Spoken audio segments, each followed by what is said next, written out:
The 12th of the 12th, 2023. Almost at the end of another calendar year. And what better time for the Gentleman Sim Racing Club to reconvene, albeit only, a week and a half into the summer break, to crown our Race of Champions champion, our ultimate club champion of season 2023. It's been somewhat 17 months since we last did this, ladies and gentlemen. We are delighted that we get another chance to hold a special event on our calendar. A Gentleman Sim Racing Club Race of Champions from the famed Charlotte Motor Speedway in Charlotte, North Carolina. Good evening, everybody. I'm Zach Caban. Alongside me, a cast of thousands tonight. Daniel Correa-Sal with me for the curation. We've got Nick Fodiatis, Joe Baldwin, and also Josh Zuno standing by. Zuno's in race control tonight. This was the brainchild of both Fodiatis and Baldwin. You'll hear from them in just a moment. I think it's the best way to put this is it's overtime. It's like injury time in soccer. If someone scores in the sheet there, it says injury time. Goals are listed as 45 plus however many minutes into injury time it was listed. So this is week 10 plus 2 for us on the platforms of the Gentleman Sim Racing Club in turn 4. We're well and truly into overtime, but there's nowhere else we'd rather be on this second Tuesday of the final month of the year. The Race of Champions. Beautiful conditions in Charlotte, North Carolina. 12:22 in the afternoon, May 15, 2023. 45% humidity. We're at 21 degrees ambient, 42 on track. And we have got a triple treat coming away tonight that'll test all the different champions of the Gentleman Sim Racing Club throughout the course of 2023 and their versatility along the way. Nick Fodiatis, Joe Baldwin, let me introduce you guys. We've done this before only once, and fair to say we've got a good lineup of champions, which is only fitting, vying for the title once more. And, of course, the likes of Matthew Dench and also Brenton Hobson will be vying for the title. And great to see Joe Baldwin off the top, that someone of Hobbo's esteem is joining us to have another crack at being the ultimate champion once more. Yeah, definitely, Zach. Hobbo, look, he's the first one to admit that he hasn't done a lot of racing with the club this season. He's been off doing other things, but he's still a paid member. He did a bit of Porsche racing last season, and he actually said he probably wouldn't make it, but it's great to see him put aside a night of racing with another club to come in and defend his race champions title, which is great to see, having a driver the caliber of Hobbo around is a great thing. But I tell you what, I think the club, like the level of drivers within the club, has raised a lot in the last 17 months since we ran this last time. And you got the likes of Denchi and Greg Favell, Sam Chapman, Chris Noble, Trent Lavis is in there, Adam Maverick's in there tonight. Yeah, and these are all very, very versatile guys. And we've done the same. We've given them the combo that we ran first off last year. Again, it's just a great little car, and it's a bit of a handful on rally, but it should be a good night of racing, Zach. Indeed, and Nick Fodiatis, just as we welcome you in for the first time this evening, talk us through. We know the who's who in the zoo. If they've won a championship throughout the course of the season, they're eligible to come and have a crack. Obviously, with how late this is put together and everybody's social life, among other things, becoming rather hectic at this time of year. Not all of our champions are on deck. We've got the cars lining up for Heat 1. Just explain to us the format we're going to see tonight, mate. Good evening, Zach. Yes, so we're going to see everybody divided into two groups here. And then we're going to have two heats, and then we're going to have a feature race where everybody all in and race the final race there, and then we'll move on to the next two disciplines. Indeed. And why this particular car for this particular server? Because you narrowed the choice down from 3 to 1. Well, I kind of worked backwards with Joe on this one. I said, what track has all three at it? And the one that came to mind was this track. So, dirt here. This is actually a real fun combo, doing these little legends around here. We're thinking about doing a rallycross car or something along those lines, but we said, bugger it, let's just do the same combo we did last year. And these things, you can get them 5 wide if you have to. So, let's watch the hilarity and fun ensue of our top of the pops. Indeed. Cars lining up with the grid for Heat 1. Bell and Noble, the front row. Of course, Pavel from the Supercars, Noble from Formula V, Hobson and Martin on the second row. Tom, of course, made a name for himself in GT3s on a Monday night. Dale Sharp and David Johnson from 3, Greg Padgett, John Merritt from 4, and Dane Snadden from row number 5. Great to see that Greg Padgett is on the grid there as well, Joe. Absolutely. Greg's had a bit of a rough year, but he did win. He won an up-and-comer early in the season. Oh, Supercars, was it? Yeah. And yeah, it's great to see Greg Padgett back in. So he's got his health back on track, and he's been welcomed back to the club with open arms. You know, got a former president there, Dave Johnson. I think you said Pavel. Sorry, yeah, no, Greg Padgett. But here we go. We're about to go green, Zach. Set for start. Heat 1, half the field underway. We'll get to Heat 2 in the back half of the field in just a moment. Let's get ready, rock and roll and run to turn 1. And a clean start so far through the chicane. And Hobbo making the move early. Hobbo wants to lead from the front and lead early. Can't do so at the moment. Noble, have a look at this. Around the outside, Hobbo has made it stick. And Pavel almost brought himself undone on the dirt there. Chapman will be up in the next heat. Our timing screen's going to be a little bit skew during this heat, boys, because it's showing a fair few blank spots out there. But we've got Hobson, Noble, and Pavel leading from the front here in the early stages. Thomas Martin, Dane Snadden, and Dale Sharp next behind, and contact already between Pavel and Noble. Watch through this section, Zach. It's a 90-degree right followed by a hairpin left, and then fast corners back onto the turns 1 and 2 of the turns 2 and 3 of the road course. Top stuff for here, almost flat out, and definitely flat out through this left-hander. Someone's gone into the Joker lap area and mucked up. Absolutely, they have. So the only time we see them on the actual NASCAR track, if you like, is at the very start. They start on the oval and then make their way into the rallycross segment or section of the circuit, which is all confined within the Roval itself. Commitment plus, these guys are going to hang it loose throughout the course of these 2 heats, and then of course an all-in final. We don't have a big enough field to say no to anybody participating in that final to bump and elevate. It's funny, the two V8 supercar drivers are at the front of this field at the moment. See here, David Johnson making a return to racing with us. Anthony Visma chiming in on comments as well via YouTube. Of course, we're on the platforms of Dallas Racing across Facebook, YouTube, and Twitch, ladies and gentlemen. Down the main straight we go again. Keep an eye out as well. Dane Snadden's already taken the opportunity to complete his Joker. Oh, great. I tell you what, Hobbo doesn't have it all his own way tonight. Greg Pavel's just gotten by him. So he, I'd say right off the bat that I didn't think Hobbo would have it that easy, and Greg's certainly proven that to be correct at the moment. Yep. Great drive by Greg. And it'll be interesting because this is a unique discipline for these blokes. As we said, it would be... Oh, no! Hobbo got involved in that, but got away relatively scot-free. Chris Noble's followed him through, and Greg Pavel pointing the wrong way. Have a look at Thomas Martin ranging up there as well, boys. So it's all of a sudden a racing 3 at the front, and Hobbo under the pump, with Thomas Martin bearing down and breathing down his neck. Have a look at this. Hang it wide, Hobbo. Martin couldn't get through on the inside. Now, it's going to be very interesting to see how this plays out, because these guys are all used to either sports cars or supercars, GT3 or V8s. This is a totally unique concept to them, running the legend cars and running a rallycross circuit. And so far, I mean, goes to show you, Joe, the cream always rises to the crop no matter what format we're running or what discipline we're running. But we are seeing these guys tested and challenged, which is what the Race of Champions is all about. If you can conquer the format tonight, you deserve the crown.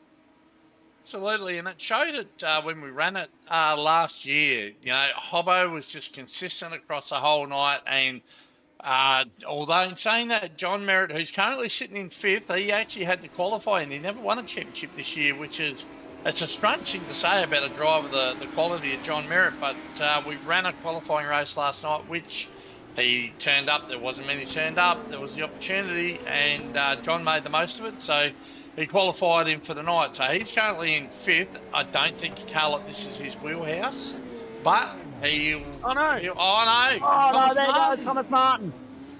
There goes Martin. The heavy And Greg Bavel's had another moment as well, boys. Oh no, Bavel Greg's dropped gonna down to 6th place. That's put Dale Sharp into 5th. So that's gonna put so that's gonna put Sharpie straight through to the feature race. Now I'm not sure. iRacing can be funny. Like normally we had it for 3 heats with 5 going through, and everybody else had to race their way in by a consolation race, but I'm not sure. We don't have enough. It may just grid everybody up in the feature race. So might just be 2 heats and a feature. Could possibly be the way that it'll happen. And 10-minute heats as well, boys. So keep an eye on the clock. The flag will wave. First time past the post once time is elapsed. Yep, 10 minutes, 7 laps, and with a 47.5 second lap, we'll certainly run out of laps before we run out of time. But there it is. Final lap. And Chris Noble, isn't it? Given, we're looking at the likes of Brenton Hobson. Yeah, we all know what Hobbo's like, and here's Noble just absolutely giving it to him at the moment. So he's not got it all his own way at the moment. Not at all. And Noble as well. Yeah, Noble, it should be pointed out, used to a little bit less horsepower under the bonnet, so this would actually work into his wheelhouse here, but he's having to slide it a lot more than what he was the Formula B as well. Out at the last couple of corners, final time. Almost on his way back through. Should have done enough to hold on here. Last turn, checkered flag. Noble with the run up on the outside. Very close. Will Hobbo have enough to hold on? Yes, he does, only just.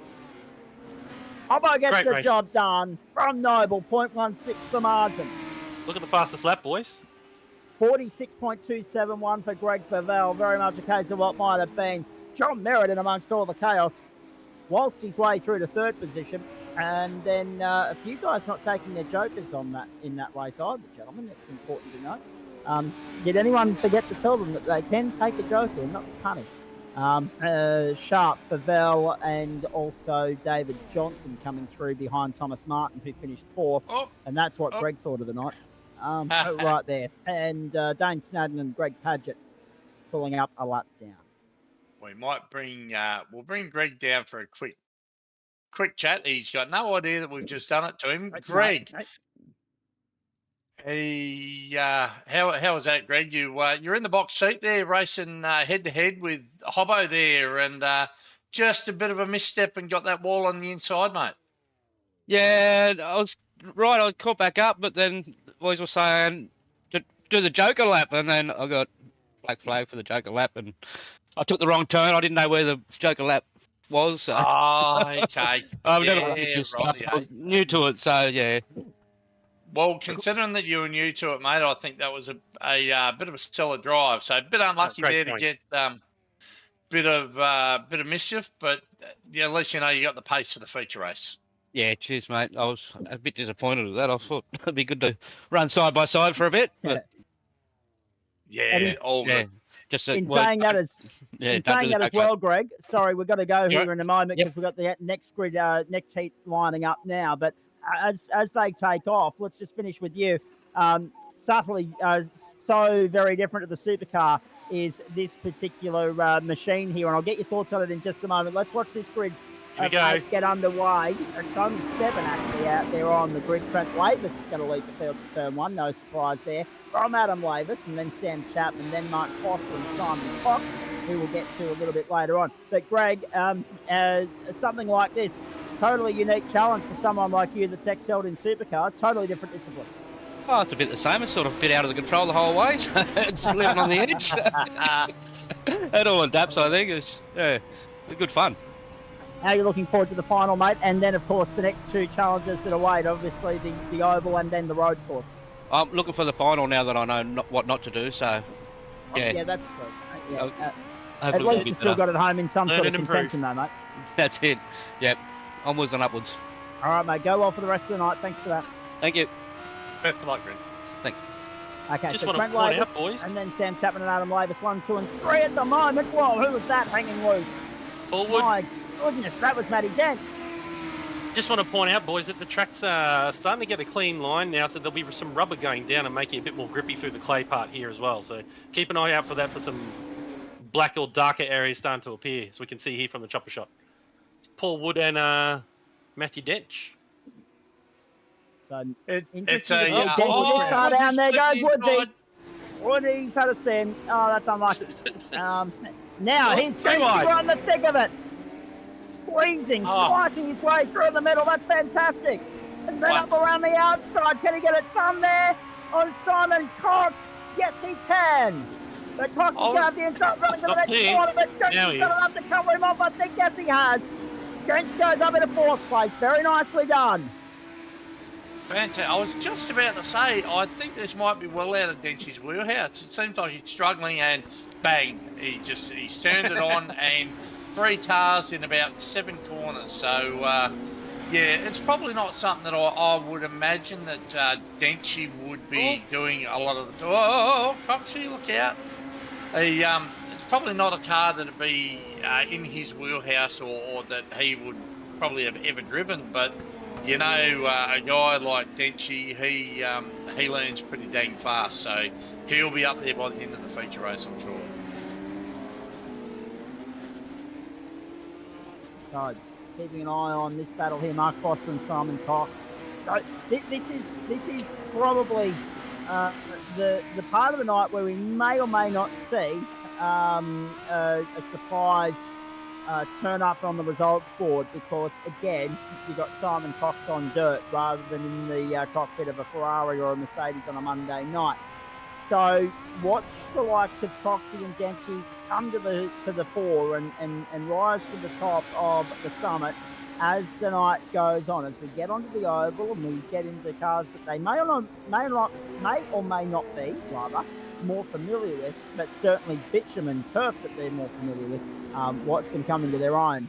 This is the chance for the likes of Adam Lavis and Sam Chapman to get one off on these blokes. They're no slouches in their own right, of course, we know that, but they would normally be conceding defeat to someone like Simon Cox.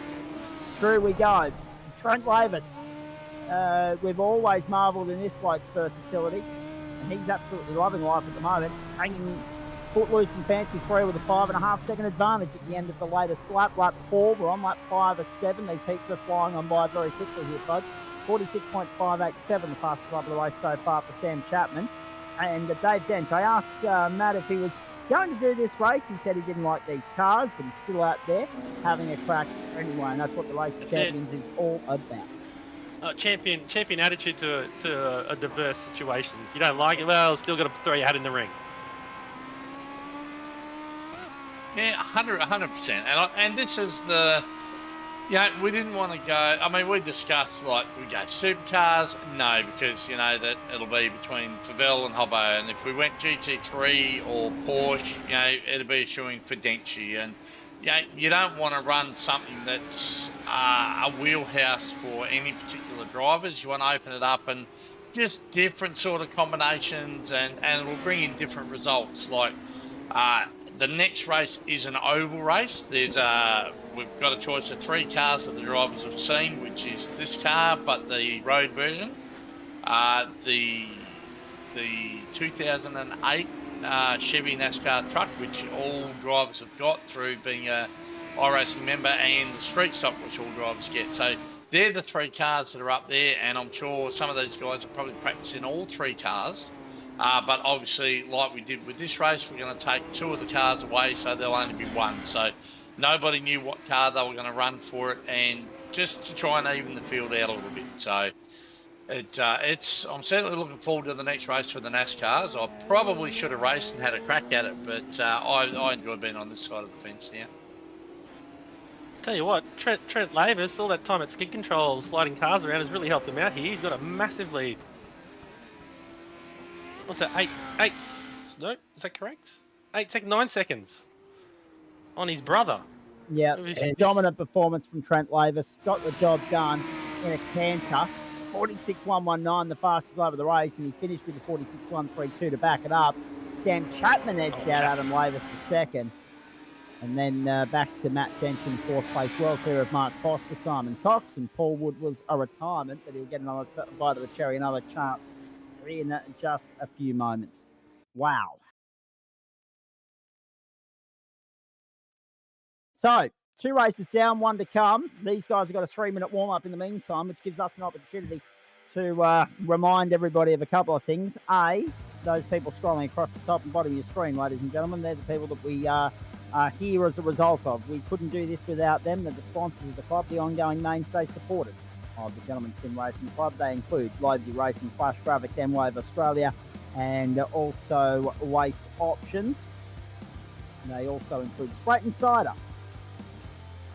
Player One Sim Gear, Orbic Australia, and there's one that I haven't mentioned, and that's of course Login Systems up the top of the screen there. So a big thanks to all the sponsors that make it possible for us to do what we do here. Trent Lavis, welcome into you for the first time tonight. Well done. Carved it up. Yeah, thanks, mate.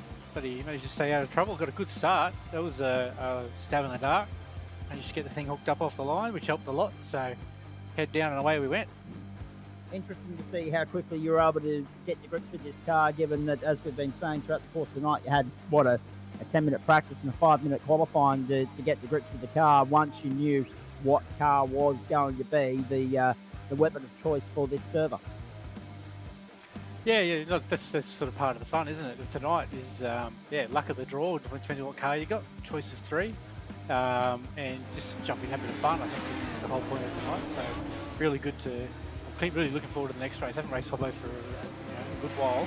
It's always good fun running wheel to wheel with that bloke because he's always clean, but he doesn't make mistakes. So I might be in trouble. The next 2 disciplines, we're very familiar with the stock cars, if that's what we end up with for the last race. And of course, oval racing, you have done a fair bit of that on the club platforms in the past as well. So the next 2 legs are going to be very interesting, but you've got the likes of Hobbo and also Greg Roval, Adam, and Matty Dench to contend with. Yeah, mate. Yeah, I'm actually looking forward to the next one. Someone people will probably remember from about 4 years ago now. A lovely race that we had around that lovely circuit with one Mr. C. Whittaker, who's probably tuning in at some stage tonight. Hopefully he got done by a really good move and got upset about it and still won't let it go. Love it. Mr. Whittaker needs some letting go strategies, does he? He wouldn't be the only one, Joe, because apparently I've been told in recent days I can hold a grudge. Which brings me to, actually, to Nick Bodiatis, who's part of the world, actually, the lovely sunshine state of Queensland, because Trent Lavis reminded everybody to bring their bingo cards with them this evening, and I must stress, congratulations to Queensland, because you've been dealt an early Christmas present. Even on a 1-hour delay, you've got an early Christmas present following the resignation of Anastasia Palaszczuk. The only problem is Muppet Miles and Deputy Daffy Dick are going to take over, but only until the election rolls around in about 9 months' time. Sorry, did I say Daffy or is it Donald? I'm not sure. Trent, what's the plan of attack here in the final, mate? I'd just try and hang on to the mighty Hobson, mate, and see how we go, I guess. And fingers crossed, get some luck. That's exactly right. All right, well, we'll let you go and line up and have a crack at it, mate. We'll talk to you in about 15 minutes or so. Appreciate it. Have fun, guys. Hope you enjoy it. Good luck, Trent. Indeed. And there he is. One T. Lavis, 25 to 8 Eastern Daylight Time. Nice to have you along for the ride. The platforms of the Gentleman Sim Racing Club, a special edition of Tuesday Night Motorsport, and the cars lining up on the grid for the final here. 1:43 server time there in North Carolina. The track conditions, 21 the ambient, 47 the track, if you can believe that right about now. And we've got Chris Noble and Trent Lavis on the front row, John Merritt, Sam Chapman the second, Thomas Martin, Adam Lavis the third, Dale Sharp, Matty Gans the fourth, Brenton Hobson and Mark Foster from Roval. But anyone can win it in these cars, in these conditions, and we've seen how quickly it can go wrong as well. Ready for start. Whoa, there's a couple of jump starts there. We'll wait and see what ramifications they might come with a little bit later on. Open racing at the Charlotte Motor Speedway. The final of Week 1 of the Racing Champions of the Gentleman Sim Racing Club in 2023. Nice start, Trent Lavis. John Merritt going with him. And Matty Dench is slotted into P5. I'm a little perplexed as to how the field was gridded up. I reckon doing its own thing. Yeah, there's something weird going on there. And no joker lap either. Was it finishing positions No joker lap either. Okay, interesting. People didn't Was do it finishing joker laps, position of course. from- Yeah, okay, copy that. Yep. And the other thought I had was finishing position Oh, from the what's that? previous What's back that? in the wall, Hobson. There's no. the blow to the defending champion. Oh my goodness me. Stunner in the works, number 1 for the night. You'll It's see the here 88, pointing the wrong way. He got help. They go over these moguls right here, and someone just gets out of shape, and then around she goes. Bang. Oh, that was a fairly big spot too. So, yeah, I'm sure Josh will be having a good look at that one. There'll probably be a time penalty at the end of the race. We can't do drive-throughs with these cars, so in the rally sense, there's not the opportunity. So, with the rally, the majority of it will be a time penalty at the end of the race. Oh, another one. So, another More one. trouble. Denchi. Oh, no. Denchi went around the outside. Oh, someone's cartwheeling over the back. Is that Hobo again? Or is it Adam Lavis? Let's have a look. Oh, it's Greg Pavel, actually. Have a look at this. Bang. Contact from behind. And I reckon that was the same car that got involved in the Hobson incident just quietly. And Pavel's upside down. Oh, no. So slowly but surely, we're whittling out at the contenders here. Trent Lavis, the leader. John Merritt, Thomas Martin, and Matty Dench, the next 3. Oh, that's Padgett. Already a 2.3 second advantage for Trent Lavis. Greg Padgett in trouble further back. So it's a field of 15 contesting this final. No Dane Snadden, no Adam Tyson. Greg Padgett in the wall again. And there's another one biting the dust. Lavis leads. But this is where our eyes need to be. This is Merritt, this is Dench, this is Martin. This is GT3 on a Monday night being replicated on a Tuesday night, albeit in legend cars on a rallycross circuit. How good's this? Drench down the inside of Merritt. Can he get the job done? Drench going a second? No. Merritt up on the high side. Drench down the low side. And follows him through the next corner. Rides a lot of ripple strip. Oh, that's some corner there from Martin. Thomas Martin hanging it out and How good sliding at it this? through. He lost a fair bit of ground in the process there.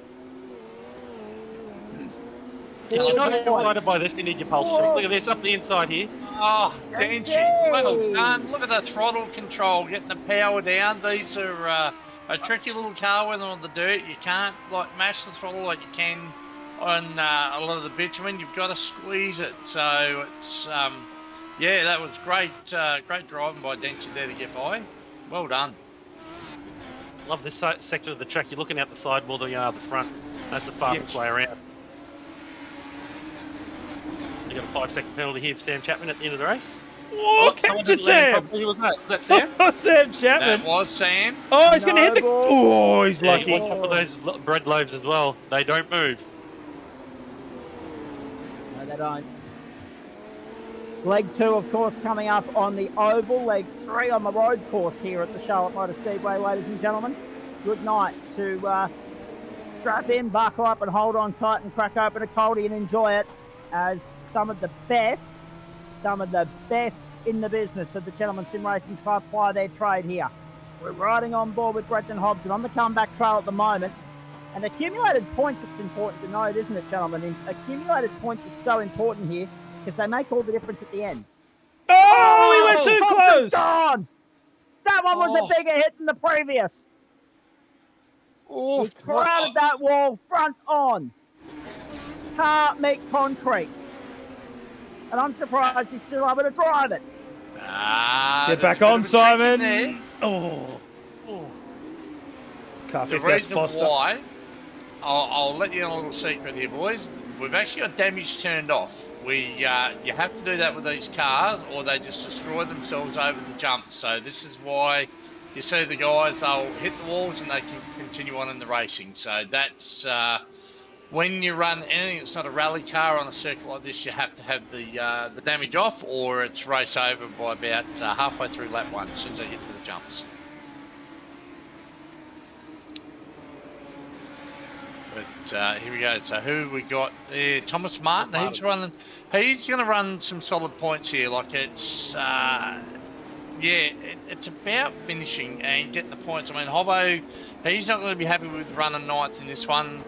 He won't be dirty, but he'll be disappointed with the contact earlier on. He's a very clean racer, is Hobbo. So he races guys clean and expects it back, you know. So he'll just be disappointed that there was 2 incidents now for him. But Adam Lavis, here he is, Adam Maverick. He's up in the 8th and making his way forward. And he's sort of been just staying out of trouble in this one, which I think is probably key. But I would suggest keep an eye out for Adam in race 2 especially. He's always pretty good in the oval stuff. So depending on the car we run, it should be a good show for him in race 2. Oh, good move. Whoa! No. Nearly met the wall. Oh. Adam Lavis. So we've got Lavis and Hobbo down here in 8th and 9th. Very unfamiliar territory for both of them, really. Let's be perfectly honest. But in a night where you got the champions of the champions, something has to give. Well, you just saw there. No, Hobson can't get it done. You saw there on board with Brenton, you see Adam was going through with oversteer and Brenton was going through with understeer. Both did the corner pretty much the same speed as each other. So that corner is starting to get slick as well, especially with the temperature. And a little bit of breaking news that Greg Pavel's parked up and packed up. As far as his server is concerned, we'll see him for leg 2 in just a few moments. No! Adam Lavis! Oh, no. Oh, geez. Finds that there is nothing waiting for you on the other side of the crest. Have a look at this. Out wide. Across the jump sideways. Oh, tank slapper. There's no support over there to keep you on the black stuff, or in this case, the brown stuff. 5-point penalty for Greg Padgett, 5-second penalty rather, for racing room earlier in the piece. But Greg Padgett will wear the RAV for race control there. And on that note, we should welcome in Josh Zuno for the first time this evening. Nate, hello. Nice to have you on board. These guys are keeping you on their toes. Yeah, no, mate, it's very clean. I guess we got to allow a little bit of rubbing, but no, it's been really good. It's been indeed. You must be looking forward to the next 2 legs on surface and formats that you're a bit more familiar with, mate. Yeah, I mean, I'm loving watching this, mate. It's honestly, I've just been spectating. There's not been too much to do apart from that one incident, but yeah, that's good. Oh, there was Charles Sharp moves up to 7th spot. Thomas Martin back to 8th, and Simon Cox is in 9th at the moment. They're having a good little ding-dong, those two. Chapman's just got by Denchi for 3rd. Yeah, let's say. Oh, Denchi's parked up. Dench is done. Had enough. Oh, no. He's had a gutful. Let's have a look at this. He scraped the wall and got stuck. And that's when he said, you know what, that'll do. Oh, So Hobbo moves through to 4th, and Chris Noble is 5th. Sam Chapman is 3rd all on his lonesome. You've got Trent Lavis leading John Merritt. The lead is 4 seconds, and T. Lavis is staring down the barrel of 1 box tick. Denchi obviously didn't realise that there was no damage. The car was going to self-heal itself. All he had to do was keep going. No. Oh, no! Trent's gone! Trent! Oh, no! Leader! Trent Lavis has withstood the pressure for so long tonight, and then brought himself undone and gifted John Merritt the race lead. And this is the final lap. Lap 12, and John Merritt, who hasn't led a lap all night, is about to lead the only one that matters. And chalk up victory number 1 of the evening, and get himself. Have a look at the wheel commitment. I was about to say, listen to the throttle and wheel inputs. That was awesome. Fantastic. Last turn, checkered flag, and John Merritt gets the better of the competition, withstands the pressure, and wins leg 1 of the GSRC Racer Champion for 2023. There are some contenders that are already on the back foot here. That is Sam Chapman. Hobson is second. Upside down. We'll cross the line. Sam hasn't crossed the line yet! Sam hasn't crossed the line! That Sharp pips him at the end! Hobson goes through second. I thought it was him going upside down. My apologies. It's Chapman who limps across the line in 5th behind Dale Sharp, and Trent Lavis in all that ended up 3rd because Lavis found the wall. Lavis found the wall. Have a What if look the at rub that, was a little bang. payback from the first lap incident? Because he gets around Trent here, and then Sam gets Oh. So Hobbo and all of that went into the last corner. Fourth came out second. Raver scrapes through for third. Dale Sharp in fourth. And Sam Chapman fifth. Simon Cox and all that got back to sixth. And Thomas Martin, David Johnson, Adam Lavers, and Chris Noble. Are you bloody kidding me? I'm gonna pick a couple of randoms, and I'm gonna drag him down in for a quick chat, and Nick and I will just duck off into another channel and get the we'll get the next one sorted.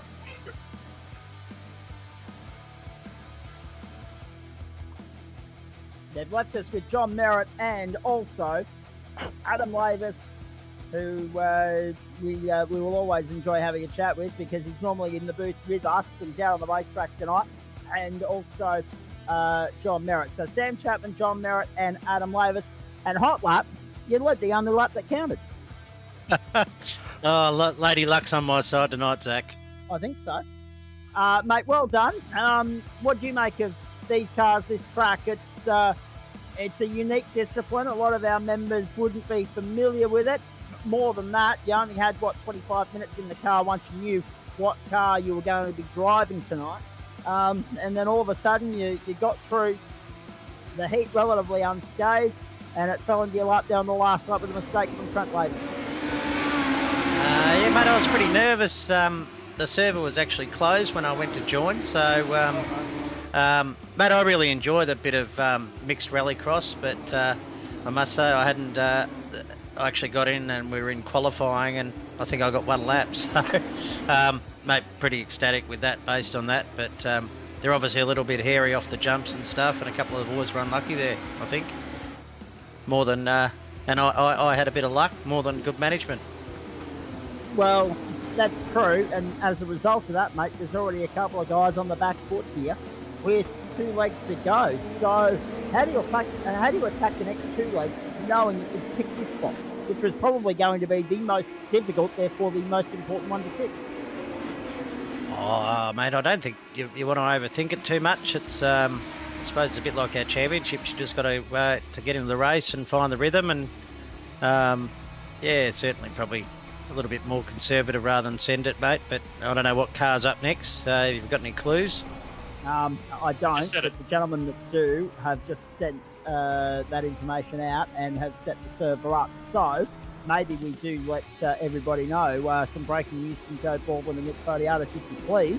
Let us know what we're jumping into at 8 o'clock. We've actually moved it ahead just a little bit, and it is the NASCAR truck, the Chevy Silverado, the original one. Everyone should have that as part of their iRacing membership. And it's almost flat out all the way around, flat bicky all the way around. So it's more a bit of a chess game, so to speak. So if we take the approach of like John has done, you should get somewhere towards the front. And how long will that race be, please, Nick? 40 laps. There you go. Okay, perfect. Thank you, Yep, Joe. 40 laps, I'm pretty sure from memory. I'll double check. No worries. John, how do you feel about the Chevy truck? It takes me back a couple of years. I'll just have to get the race tape or blank off the radiator, and away we go. But I think Nick's spot on. It's there's a little bit of chess to be played as the race wears on. So yeah, you don't want to be leading that last lap, I would dare say. And some big guns now with a little bit of work to do to salvage back or get themselves back in the game rather after missing out here, mate. So, I mean, you've got to be mindful of someone like Matty Gates, someone like Greg Bell, and also we know that Trent Lavis will want to seek some redemption for throwing up one away on the last night. Yeah, 100%. There's no doubt some good oval guys in here. So, yeah, Denchi and Trent, I think both over the jump went left from what I saw the end result. So, yeah, unlucky. They probably both had it done and won, I think, almost. Indeed. Hey, we'll let you go at this point because I'm sure we'll get a chance to chat to you again throughout the course tonight, mate. Thanks for that. Pleasure. Cheers. Thanks, John. Congrats. Victory in race 1, leg 1, I should say, of the Triple Creek here on the platforms of the Gentleman Sim Racing Club, the Race Championship 2023. Brenton Hobson, welcome into you. Great to see the champion of champions from last year come to defend the crown, maybe even retain it. But a little bit of work to do after this week, mates. However, can we just highlight the point here that you ended up crunched up 3-4 times and still managed to get away with second? How? Yeah, that's a great question there, Zach. I was hoping you might be able to tell me. It sounds like some exploding tyres on the last lap and some good fortune fell my way. I need to try and find race control. They gave a penalty to Sam for the contact on that first lap, but I don't think that was justified. So if they're listening, they should have another look at that and maybe withdraw that one. I didn't think that deserved the penalty. But outside of that, yeah, I just got really lucky. I sucked and got a result. So how about that? Well, I was going to say, you haven't done a hell of a lot of racing within these servers throughout the course of the year. More than that, you wouldn't have touched this car for a while. I think I've driven it twice, maybe 3 times. I've done a couple of laps in it on every dirt oval, because every time a dirt oval's released, I go and preview all the dirt cars on those tracks. So I have driven them on dirt ovals when they come out, but that's about it. Last time I drove it on anything but that would have been probably at least 12, 18 months ago on a road course. So I've never driven them on a rally track. So yes, you have. You drove this car on a rally track last year when we did the R.o.C. Did we really do Daytona? Yep.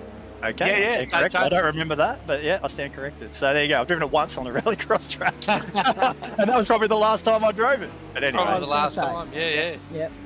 I mean, we know that you're familiar with NasCars. How about the truck, mate? That's the next stop. well, am I right in thinking we did this car, this truck last year as well? I can't remember, but I think we did a truck. And again, that would be the last time I would have driven one. So I haven't done any oval racing this year. I did spend a bit of time doing ovals there for 12 months, 2 years ago, but I haven't driven any NASCAR stuff. I did one NASCAR race that I remember this year, and it was at Sonoma. So, Road course. yeah. So I don't expect big things here, but we'll see what happens. Hobbo, I'm not worried in the slightest, because how many times have you said you don't expect big things here and pulled off big things? Speaking of which, the big shunts, you've already given us a couple of the highlights reel there tonight, so we appreciate that. Great to have you back on board, mate. Great to see you here defending the crown. Obviously, John Merritt and Trent Lavis have something to say about that. We know that once we get onto the road, the likes of Simon Cox, Matty Dench, Thomas Martin, even Sam Chapman will throw their hat into the ring as well. So they're going to try and keep you honest here, and even Greg Favell too. So the field is stacked with talent tonight, and you wouldn't ask for more than that, given that it is the Race of Champions. I was about to say exactly that. I mean, this is the Race of Champions, right? These are all the guys that win all the series all throughout the year, so you'd expect some good competition. And something I observed when I was in the GSRC regularly was that the competition continued to improve all the time, and I haven't been around for a while, so I have to assume that that's still the case. And you know, I don't expect to get things my own way for sure. So I'm looking forward to this, and we'll see, what the other guys have got. I've got my trophy here, sitting here right next to me. Inspiration. So yes, I'm ready to go. All right, very nicely done. Now, you're right. So Nick, if you want to go. No, I was just saying, servers up, guys. So start getting in some practice. Excellent. And looking forward to that immensely. We're at 7:55 Eastern Daylight Time. Brisbane Heat batting first in their match against the Sydney Thunder in the BBL. 1 for 60 after 9.1 as we go around the grounds on a Tuesday night rather than a Thursday night for change. And on that note, Hobbo, we'll let you go, mate. Go well for the rest of the evening. We'll check in after each race. Yeah, I'll hopefully be talking to you again soon. Yeah, just before you go, I'll give you a bit of a heads up. One Mr. John Merritt's actually got a 5,200 oval I rating, so he might be a sneaky one to pull out another one on you, Brenton. You're going to have to be on your game for this one, I think. I think there'll be a few sneaky ones in here, Joe, if I'm honest. I definitely don't think I'll be the favourite here, but who knows? Who knows? It's a bit of fun, right? Like, that's what we're here to do, so I'll give it my best, and hopefully it turns out to be entertaining, if nothing else. Oh, it certainly will be. So best of luck in this one, mate. Go well. Thanks, guys. Thanks, friend. All right, very nicely done. There he is, Brenton Hobson. What a legend. Speaking of legends, he said there a moment ago, he said these are the guys that won all the championships throughout the course of the year. Well, he's technically right. It's Matty Dench who won just about every championship there was to win this year, and whoever's left the ones that he didn't participate in. Good evening to you, sir. Nice to have you on board. The most challenging of the 3 disciplines out of the way for you. Yeah, turned up in the middle of qualifying with 0 practice, and apparently we had to look after the tyres in that thing. But yeah, end of lap 10, the tyres just fell off the rear, so we couldn't drive anymore. That's what happened. All right, well, okay, yeah, Chris Noble said the same thing. So I was wondering, cause I actually said to him that does Denchi know that the cars have fast repairs, but obviously that doesn't work with the tyres. Yeah, we were definitely driving the car really hard, even across the tarmac. We managed to lay down that 45.8, and yeah, then a couple of laps later, it was 0 tyres on the rear. So, what sort of experience do you have in the NASCARs, Denchi? Because the trucks are up next. About as much experience in the NASCAR as that last car I was in. So we'll try. I guess we'll try and look after the front right, but it should be pretty good, I think. It should be a lot of fun, mate.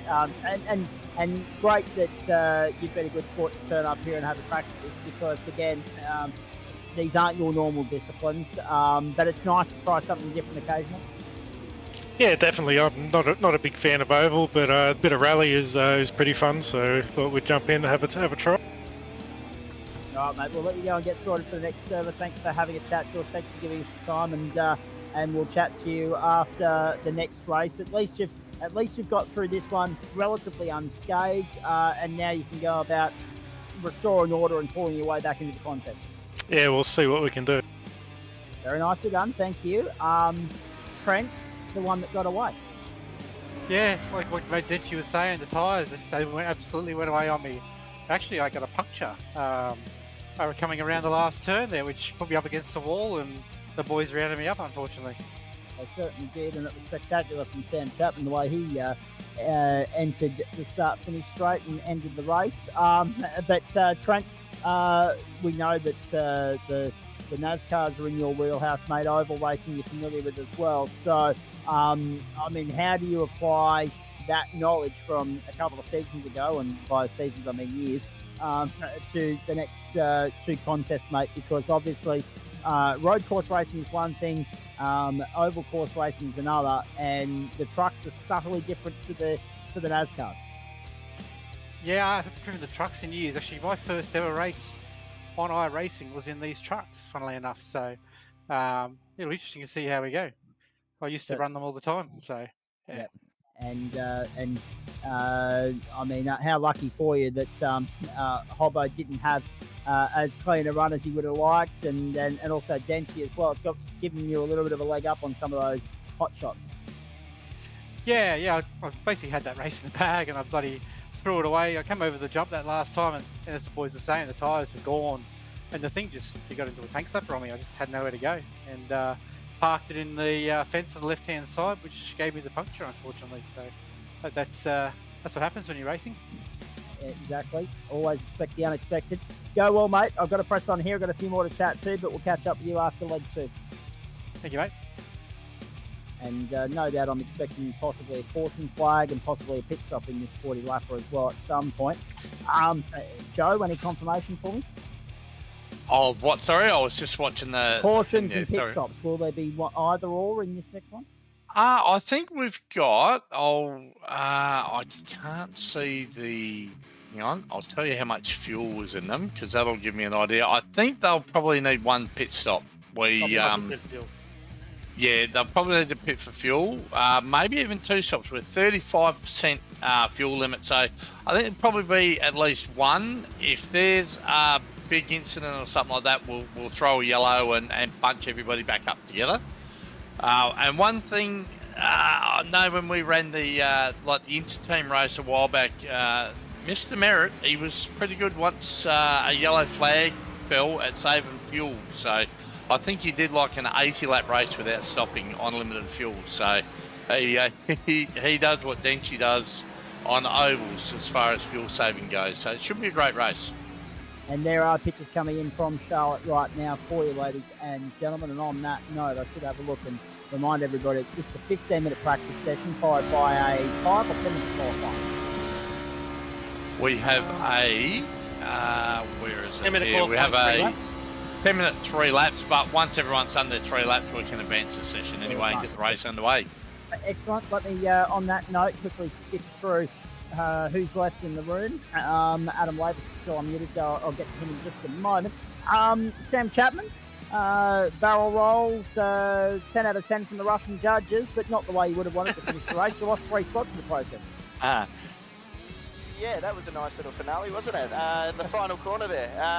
Yeah, no, I was trying to avoid treading. My tyres were pretty shot as well, as you can sort of see wobbling around, and yeah, hit the wall and almost made it to the line too. I reckon I had about a foot before making it to the line, so I had to go find reverse and get it over there. But, don't worry, Daniel was all over it. Oh, wow. Awesome. We're all commentating on what just happened, and you had to cross the line, and Daniel's all Not over my first rodeo, Sam. Yeah, no, I was gifted it on a silver platter, and yeah, that was the outcome. So yeah, fingers crossed I could keep myself out of trouble here. But otherwise, I mean, it's better than I thought it was going to go on the dirt. So I've got to say I'm happy with that, all things considered. It looked a lot of fun, and I know doing it earlier in the week, it is a lot of fun. Yeah, it was. I mean, it's stressful because you're always, you know, a split second away from completely throwing it away, and, you know, especially with my skill set. But yeah, no, it was lots of fun out there. The guys were pretty good. I had a couple of bumps that they were sort of, wow, I mean, race control deemed on me for Hobo, and I apologise for that. That was it's pretty hard to hit, but yeah, it was, I guess it's the sort of way these cars race as well. So yeah, all in all, good fun. Just quickly before I jump over to you to Paul Wood, Chapo, nights like this, how do you enjoy being kept on your toes with the change in cars, change in circuit configurations and all the variables? I don't enjoy it. I much prefer to know where I'm racing and in what, so that I can sort of prepare around that. But that's all right. We'll go along. Hopefully these too much of a handful round here, and then yeah, we'll see what happens. The Roval can kill you, so hopefully we can keep together. But yeah, I mean it definitely evens things out and changes it up, but it probably puts it in the hands of people that you know, have been around the tracks a bit too. For sure. Hey, very nicely done, mate, as per usual. Go well for the rest of the night. Thanks, mate. Let's press on here. Paul Wood, that one was very quickly easily forgotten for you. I think you ran into a bit of trouble, and if memory serves, I think I saw you parked up earlier in one of your heats. So that one goes into bit, and we just focus on the next two, do we? Oh yeah, pretty much. It's as you could probably tell, these especially this as well is not in my wheelhouse of the skill tree, so I'm sort of learning on the fly as I go. But yeah, that one I had 2 false starts. I kept jumping the starts. I kept getting penalties, and then just with my ability not to keep the car straight, I ran out into the points. So I kept getting black flagged. Oh yeah. So it was one of those cases of if anything could go wrong, it did go wrong. Yeah, pretty much. I'd like to put it down to not being preparedness, but it's I've never driven that car before, and I have never done the dirt track there, so everything is new. And as Nick can attest, oval racing is not my wheelhouse either, so I'll give this a go. I just hope I don't destroy anyone else's race in the process, but we'll give it a go. We'll adapt, and we'll see how we go. All right, mate, very nicely done. We've got a car up on the outside riding the wall at the moment. Good luck for the rest of the night, mate. Bad luck in part 1, but still a long way to go. Still time to redeem it. I'll give it a go. That's all I can do. I'll just keep circulating and take what I can get. Yeah, just advice, Paul. Just take it slow, take it easy, and be there at the end. It's lap 40. You need to be towards the front, not 1. I win it get in the lap feeling, 1? based on what we're seeing in practice as well, boys, that caution flag might get a workout tonight. Let's press on. Thanks, Woodsy. Thanks to Trent Lavis. Let's quickly get Adam Lavis in here before we press on. Mate, nice to have you on board as per usual. We couldn't do it without you because you're calculating the points no doubt for Nick and Joe. But as far as your own race was concerned, it wasn't all bad, but there was one moment where you ran out of racetrack and there was nothing awaiting you on the other side. Yeah, there's two moments in the last one. Well, three, because the start I got pinched to the inside, I didn't know where to go, so I lost a bunch of spots trying not to hit anybody. And then trying to get back through the field, trying to dodge all the stuff. I had one moment where it overcorrected on the jump, and I got the tyres, and then trying to figure that out. And then on the last lap, I got back up to 8th, and then before Woodsy said I spin on that hairpin, and then he rolled back where I was, and I was like, oh no, I did the brakes, and then I lost a spot there, but all good. 9th wasn't too bad, I guess. We'll see how we go in this one. This one's gonna be a little tricky. It's a bit turn one's a little sketchy, but the rest of the track should be all right. It's gonna be a bit tricky with this thing holding it if we get it up like in side by side stuff, because it's not the easiest thing to hold a line in. So we'll see how we go. Oh, mate, very nicely done. But we know that you're well experienced in oval racing for one, but two, obviously you're familiar with the NASCAR concept. So it'll be interesting to see how you adapt to the truck per se, and then obviously we focus on the road course. But at least we've got the tough assignment of rallycross out of the road for the night. He's just muted himself. Oh, we're the wrong way. Yeah, rallycross is probably my least strongest set of racing, so was surprised to be able to hold a third place there, but I could see Denchi coming in that first race. I could see that he learnt the track and he knew it was going to be a threat in the last race. They got that bad start, put me back in the outside of the top 10. It was just trying to recover positions from there, so see if we can do a bit better this race. All right, mate, we'll let you go and focus on qualifying. Good luck. Thank you. All right. Our own Adam Lavis. Very nicely done.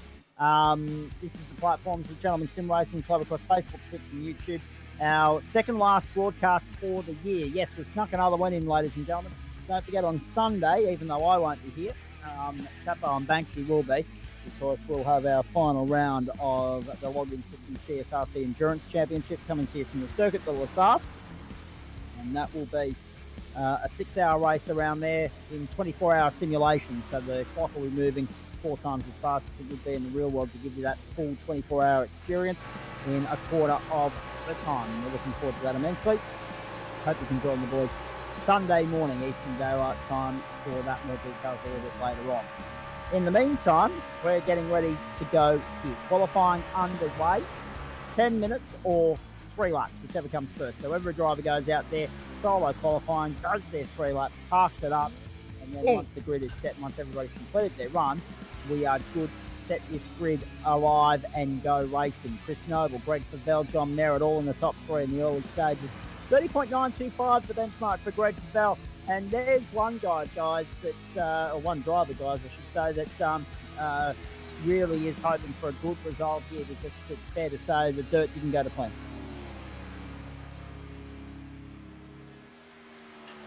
Yeah, we didn't see much of David in the on the dirt there. Where did he finish in the end? I haven't got the results. No. I was asking about Greg Favell, actually. Oh, Greg Favell. My apologies. The point is also valid with regards to David and a couple of others, but Greg Favell, a supercar champion, and on the back foot early, he was a retirement in that previous race. Trent Lavis to the top, incidentally, 30.779. So the times are tumbling.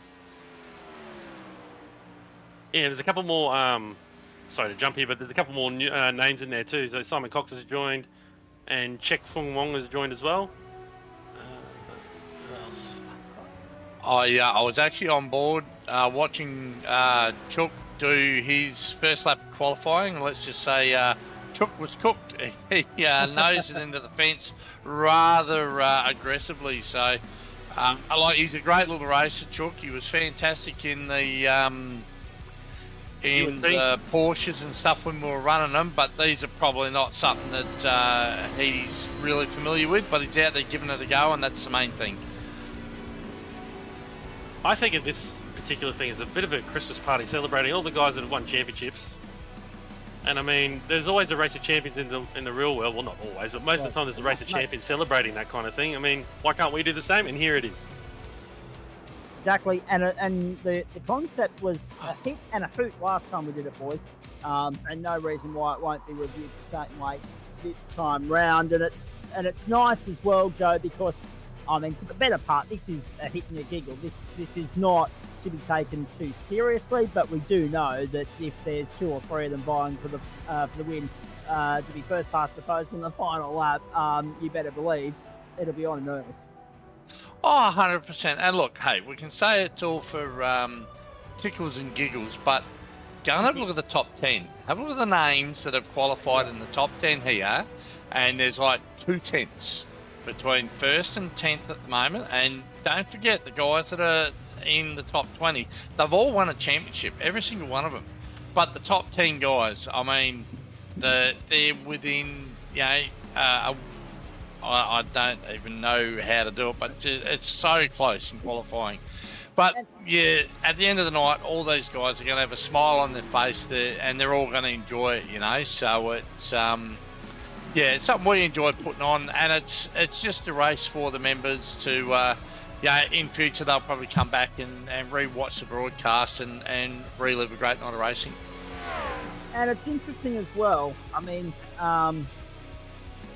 when we review the year, obviously those of us that have worked on broadcasting know the champions, like Matt Dent, for instance, Greg Roval, all those that have won a Pro split or a Super 2 split, but this extends to Super 3, Pro-Am, and in the GT circuits, endurance, mountain men, up-and-comers, open wheelers, wings and slips, every single championship that we've run, and there's been a bloody ton of them throughout the course of all 4 terms of this season, which is why the field is eclectic, it's diverse. It's got all your usual regular hotshots that you become familiar and synonymous with if you've tuned into Monday Night Motorsport or Thursday Night Motorsport. But then there's guys like, Dane Snadden is no slouch, but he's won a championship along the way this year. He's been a regular front runner, and when I say front, I mean top 5 in the Porsche Cup, but he's won a championship elsewhere in the club.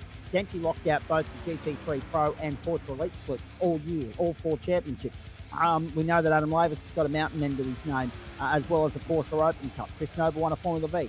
Jared Knight's got a championship in there as well. Adam Tice, of course, an up-and-comer. So there are guys here that some of our viewers, Nick, won't necessarily be as familiar with, but they will start to soon become familiar with those guys. The more championships they win, the more prominent they become. Well, that's it, exactly. They're at the front for a reason, be it a different discipline, whatever. But just like once again, I'll relate it back to the real world stuff. There's, other people might not know drivers from the other side of the world, and they see them in the Race of Champions, and they go, "Oh, who's that bloke?" And it's exactly the same here. And also, I mean, we do have a tough schedule. We do have 4 seasons a year, 10 weeks each season, and we do broadcast a fair chunk of that. If we broadcast all of them, that'd be A, it'd be awesome. B, it'd be a lot of work, and C, we need obviously the funds to help do that too. So, yes, some things do have to miss out. My beloved Friday nights, but hang on. There are other reasons your Friday night sideline, right? Well, I didn't get a sponsor either for it, but anyway. Yeah. But yes, it's one of those things that if you've won it, if you've won something at this club, like I said, we do 5 nights a week for 10 weeks. If you've won one of those championships, this is your reward. You get to go best against to get best. A bit like the movie Jean-Claude Van Damme called Bloodsport. This is a kumite of sorts. Yep. Is your discipline better than mine? Well, that's exactly right. And we're at the end of qualifying just about, with all these drivers now having completed their 3 laps with the section being Chris Noble. Sam Chapman's out there on a hot lap at the moment. This is number 4 for him, so it's just about over. In saying all of that, though, when we look at the season that was, and we look at tonight, there will be some guys here, particularly in this race, I get the feeling, based on what we've been saying about it being a lottery, that will draw us a surprise result that will be very much viewed as a feather in their cap when they look at the company they're in tonight. Yeah, exactly. I mean, and you just never know. Like, somebody might spring to the front, like a Sam Chapman's qualified in 3rd at the moment, and he didn't rate himself at all. So you just don't know. The other thing too is if there's a caution in the race, and someone like myself who likes to think outside the square and stays out, yes, those fresh tyres are going to be all over them, but can they still make it to the end on fuel? All sorts of permutations that can play out here in this race. All these questions are soon to be answered. Exactly right. 14 overs gone in the Big Bash. Brisbane Heat 3 for 99. The Sydney Sixers, of course, winning last night against the Hobart Hurricanes. We've got Nick Fodiatis and Joe Baldwin in the commentary box with Daniel Ferrier and yours truly, Zach Caven. We've got the clock about to expire on qualifying. Everybody's parked up, done. We are ready to get this race underway. The only one that hasn't clocked the time here is Simon Cox. Now, whether that's that Cox is being bailed up by a personal commitment, or he's decided, nah, I'm going to burn from the stern, only time will tell. But Simon Cox is the only one to have not completed a lap in that qualifying session of the 21 cars or 20 cars that are in the server. Twilight conditions, lights are on. Have a look at that, Queensland. Server time, 8:30 Eastern Daylight Time in America. Beautiful. Eat your heart out. Have a look at that. Now that you've got rid of the Premier, maybe we'll start to have a progressive and civilised discussion regarding that. 18 degrees, the ambient temperature at the moment, 21 on Sorry, you track, live in communist Queensland. Yeah, I know. Look at it. And just take a breath, Zach, and give everybody a chance to turn over their Zaculate right there, Zach Bingo card, because they're onto the backside now already. we got rid of the three of them in the year. Fantastic. Andrews, McGowan, and Palaszczuk. Magnificent stuff. Brendan Hobson, Trent Lavis, the front row. Sam Chapman and John Merritt the second. Greg Favell and Dane Snadden the third. Thomas Martin and Matt Dent the fourth. Adam Lavis and Dale Sharp from row 5. Row 6 is where you're going to find Chris Noble and Jared Knight. Row 7, Adam Tyson Watson. Row 8, Mark Foster. Took Fung Long. Row 9, David Johnson and Paul Wood. And row 10, Greg Padgett. Maybe, we'll wait and see if he's still on the server, maybe Simon Cox. Yes, he is there on the grid and he's starting behind Greg Padgett. All right, so we're ready to rock and roll. Good to have both Dave Dent and also the great man, one L Turner, tuning in to have a view of this one tonight. Of course, his comment there is in relation to my comment regarding Queensland in this time of year, and how nice it is to be broadcasting from New South Wales at this point, I will say. 8:18 Eastern Daylight Time. So a very good evening to those of you joining us on the East Coast, and a very good afternoon to those of you on the West Coast. This is leg 2 of the GSRC Race of Champions for 2023. And we're ready to rock and roll. Brenton Hobson and Trent Lavis from the front row. That's tantalising. Sam Chapman and John Merritt from the second row, and Greg Favell with Dane Snadden from row 3. Snadden's a dark horse here. Martin and Dent from row 4 will also be worth a look in. And if we do have a look at Glenn Cito just getting in on the mix as well here. Very good. I was only advised about half an hour before we got on air that Trent Lavis was expecting me to bring my A game tonight in regards to helping you fill your bingo cards out. I'm hoping that I am ticking those boxes for you rapidly throughout the course of only what is a 3 and a bit hour broadcast tonight. Brenton Hobson and Trent Lavis from the front row. We're ready to go for 40 laps around the Charlotte Motor Speedway here. Let's do the Race of Champions. At least it's not right out sideways or the fastest corner in Australian motorsport. True. This is going to be we're good, not guys. actually. Well, I was going to say it would have been interesting having you and Joe organise this, because Joe would have been like, "Let's go to Bathurst," and you would have been like, "No, we've done that to death." I tried to get him to go to Sebring, but he wouldn't have it. Nick is right. This is going to be good. 40 laps the journey. We are ready to rock and roll. Chris Whitaker did comment on our social forums earlier in the day that he is expecting a door or two to be thrown by 1T Lavis. Let's find out whether it's with Oppo or John Merritt. Zone. Ready to rock and roll as we get to the start zone here. Green flag flies. Let's go racing at the Charlotte Motor Speedway. Tucked out from the truck. Let's do the Race of Champions. Lavis leads early from Hobson. Lavis to the high side. Dane Snadden, a nice start up there on the outside as well, with, of course, Greg Favell down on his inside as they stretch across the back straight for the first time.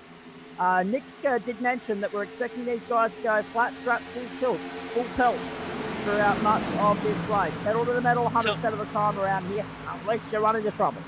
I'll tell the tyres start to wear out, and there's already someone in the wall. You just got to look after the car. I mean, it's lap 2 of 40. Got to get to the 40th one to get any bickies at the end there. So Right now they're sorting themselves out, a bit Daytona-like. It is flat out for most of it. Once they sort themselves out, single file, that's when you start putting your strategies together and trying to keep the aerodynamics of the car in top shape. Down on the inside, we're riding with Dane Snadden. Have a look at this. Down the inside of the 101, that was Chapman. Just elbowed him out. Dench went with him.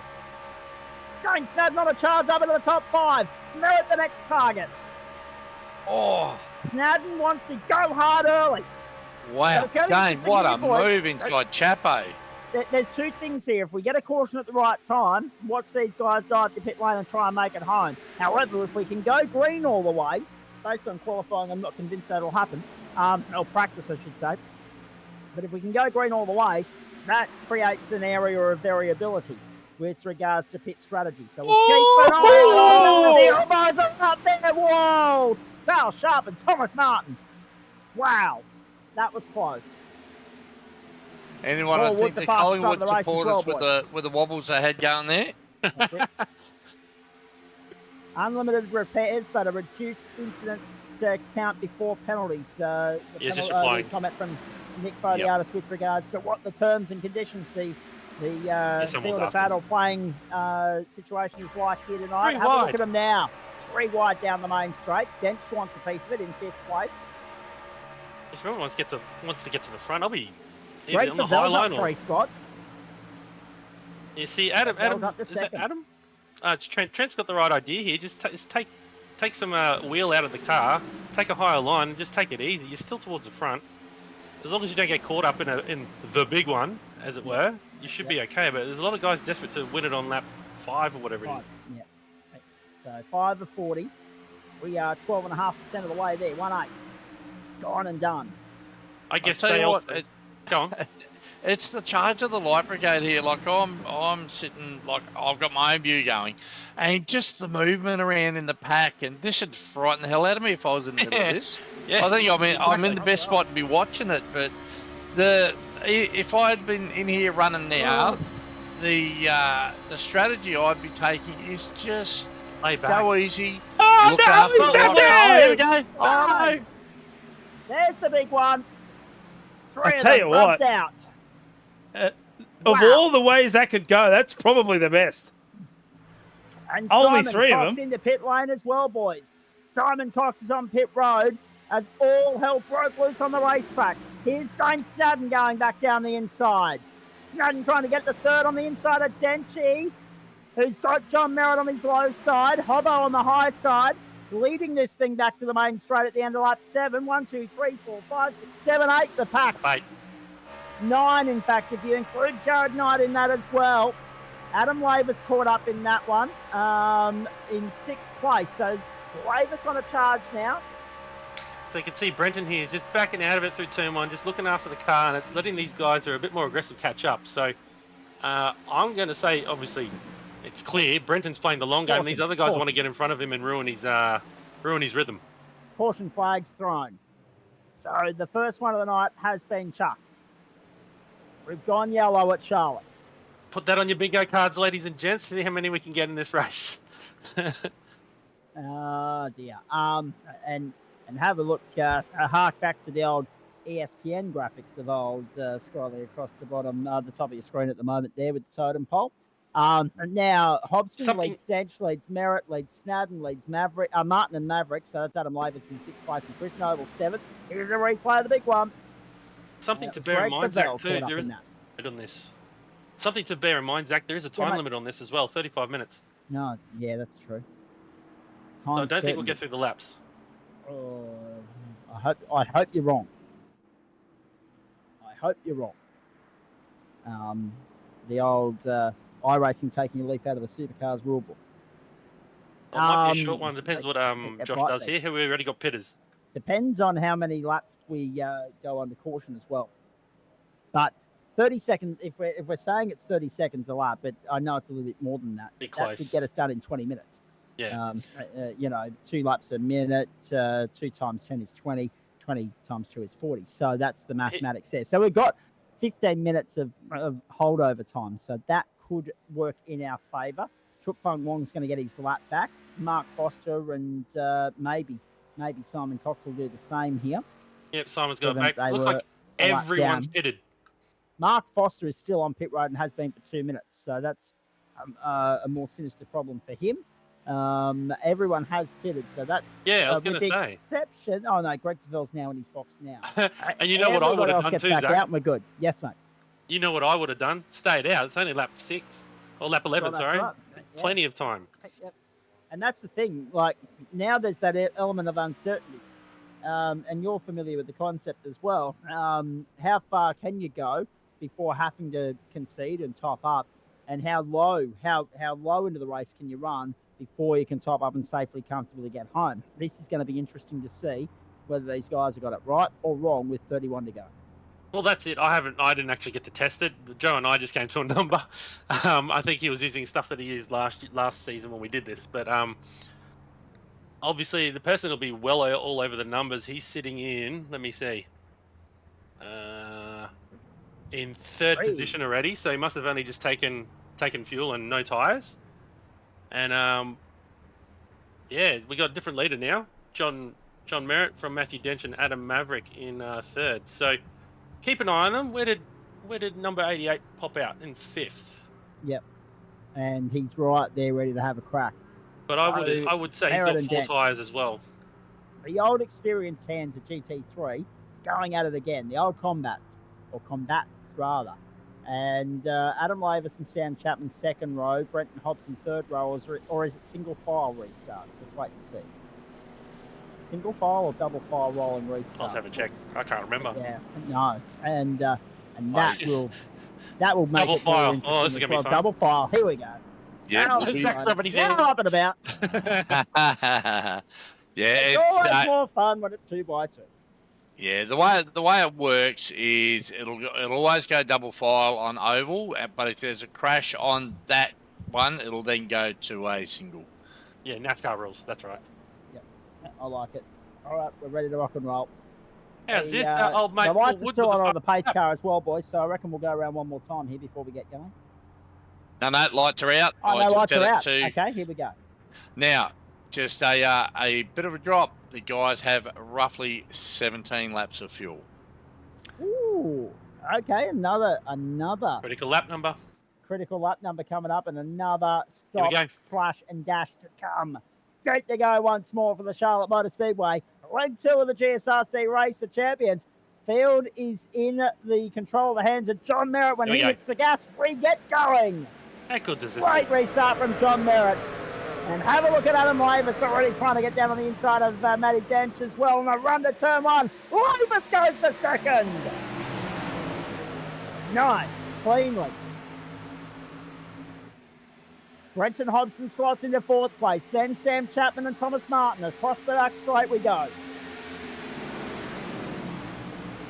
And still 29 laps to go, boys. Just some statistics from that round of pit stops. Fastest pit stop went to Adam Lavis at 5.7 seconds. I don't think he got any tyres. Now that's going to be interesting as well, isn't it, Nick? Who's going to run with fresh rubber and who's going to let the old rubber run a little bit longer? Exactly. That could be a telling point at the end of the stint as well. Here's Dane Snadden again down on the inside. To pick Dane Snadden a mile away, that distinct yellow livery. Ah, yes, your favourite. Oh, yeah. Greg Padgett with the livery of the night at the moment. Greg Padgett with the slowest pit stop there, 34 seconds. He's at the back, but I dare say he got 4 tyres and probably a penalty in that as well. Here we go, the lead. Dench on the inside of Merritt. There we go. Drenchy back to the lead. And a block. And immediately defending. And Adam Lavis couldn't find a way through on Merritt either. Dench leads at Charlotte. Currently, the fastest driver in the field is one of the perennial favourites and friend of everybody, Paul Wood, in the back with a 30.718. It is. It is There indeed, Joe. Well, he's tapped him! Look at that! Oh! There we go. There we go. Oh. There's the second portion, ladies and gentlemen. They're wrecking everywhere. That is a monster shunt. The yellow flies in North Carolina. I should not have said anything because Woodsy got caught right in the dead centre of that one. Simon My Cox, Chris fault. Noble, Greg Favell also caught up. Mark Foster got back out there. He's 3 laps down. Drenchy leads us to the pace car once more. So it's Dench, it's Merritt, it's Lavis, it's Hobson and Snadden, the top 5. And I think all the shots were fired. It caught everybody off guard when Snadden went perilously close to below that blue-white line there. You just got to relax. We need to have a look at the replay and have a look at Snadden fired it down the inside, boys. We're only a third of the way through the race. And already pit stops underway. Yeah, Dane's just gone to, I'm just looking at it here now on my thing. Dane's got down and he's got onto the apron and it's just pat him up. Yeah. And that's balked car number 8, who is Thomas Martin. I think he got spooked as he come up and he's lifted. And yeah, that's got. Here we go, replay. Who's that? Car 24, 024. I think Paul needs a Panadol because he hit that wall pretty hard head on. Chris Noble was 024. Yeah, Chris Noble basically had nowhere to go and sort of bit of a pit manoeuvre there. Unintentional, of course. Simon nearly made it. Yeah. So Snadden got caught up. Coxie got caught up on the way through. He had the clear space, clear air that he had sucked out from in front of him because Snadden just came through and cleaned him up. Coxie was trying to go low side and then just had nowhere to go all of a sudden. I ask you this, Joe. What would you do right now? You just pitted. We're just under a quarter. Would you pit again? I would have stayed out. No, I would have stayed out. Yeah. So unfortunately, some of the cars that are now a lap down are they're still in the pits getting repairs. So there's not much we can do for them guys, unfortunately now. So we've got Paul Wood, Chook, and Thomas Martin are all sitting in the pits. Greg Favell's just made it out. I'm not sure if he's a lap down. I don't think he is. But yeah, we're not enough laps into this where he'd be able to get to the finish where it can help. Like if you were down the back now, absolutely, I think you would pit.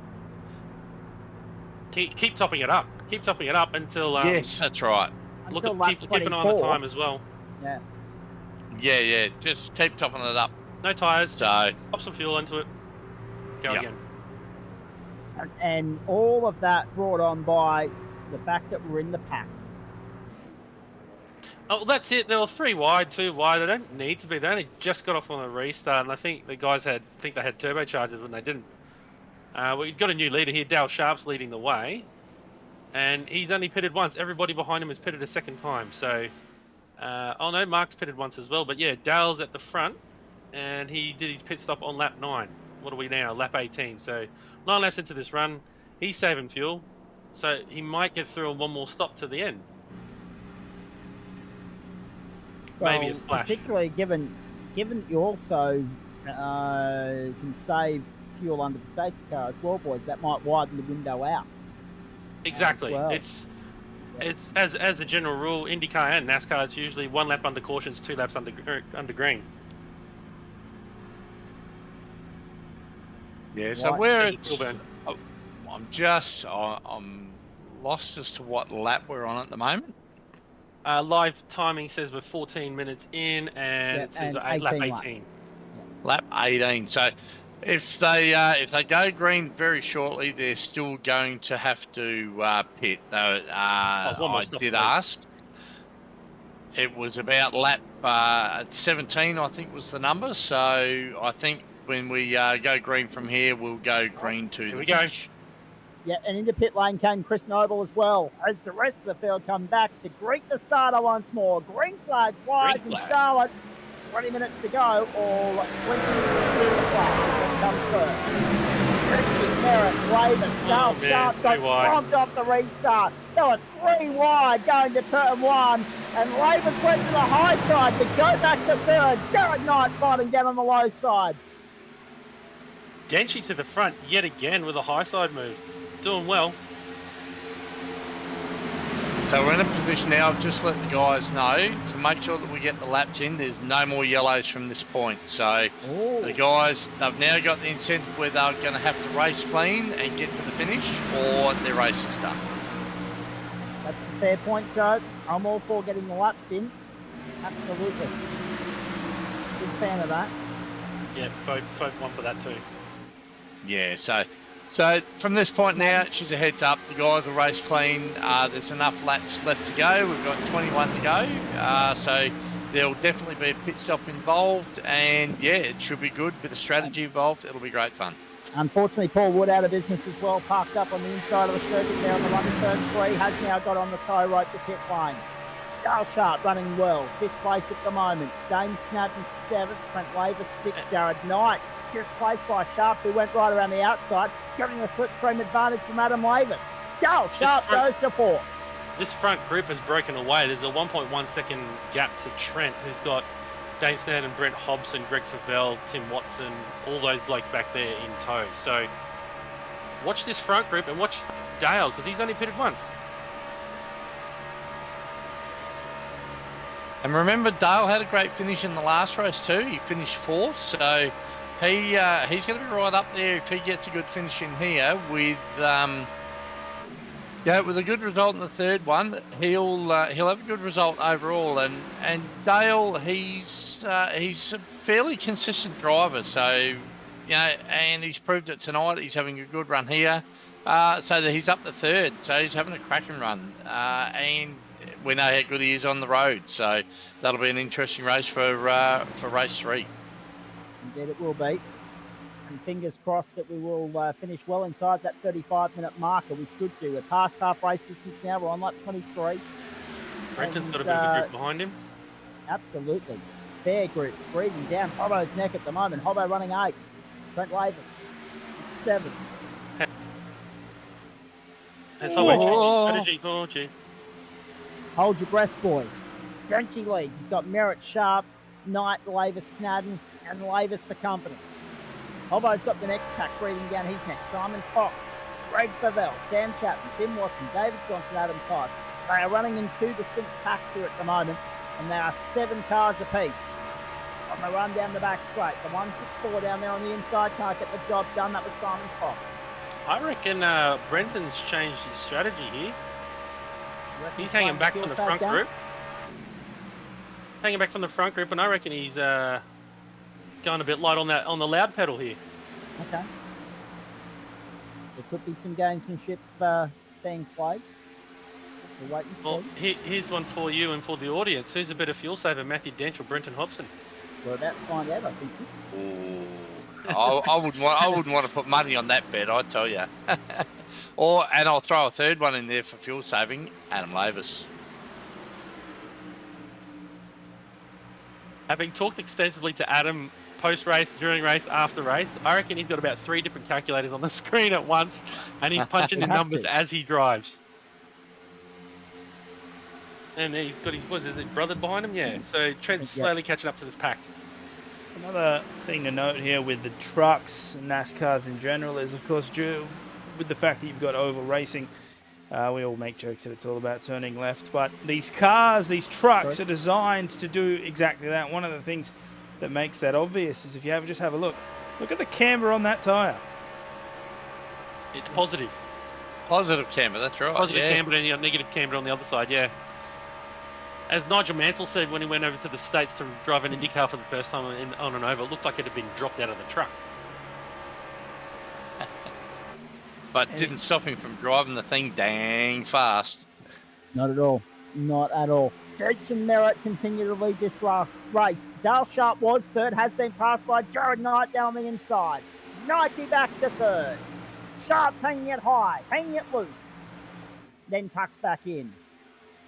Has to get back down in line to try and fend off the likes of Dane Snadden, Adam and Trent Lavis here at the moment. And down the inside, he still wants to crack another bite of the cherry in the battle of Jared. Whoa! Sharpie. Sharpie's pitting. Sharpie is. Wow. He's on lap 9. Sharpie's on pit road at the end of lap 28. So this, Sharpie, he'll probably have to put a bit more fuel in than the other guys, which may hurt him on the back end. But I tell you what, he's probably lucky you didn't get a helping hand in there. Dane Snadden, I reckon, took about half a layer of paint off the back bumper as he went by. That was very, very close. And it's a green flag stop side, but only be taking right side tyres to save time on this one. Couldn't agree with you more. And that is one of the things. I wouldn't do it without changing tyres. You know, and like you say, Nick, by only taking right side tyres in a shorter race like this, you're not going to be at a big disadvantage. Your left-hand tyres aren't going to completely give up in 40 laps, so that's another way that I'd certainly be doing it. Look at the Lavis brothers. Interesting point there from Greg Brooks as well. Tommy Martin's actually 2 laps down at the moment. Unfortunately, caught up in one of the earlier incidents. He wasn't alone. Chris Noble and also Chuk Fung Wong, Mark Foster were all involved in incidents earlier in the piece. Paul Wood's out of business, and Greg Padgett's on pit road for his final pit stop here. We're waiting for everybody else.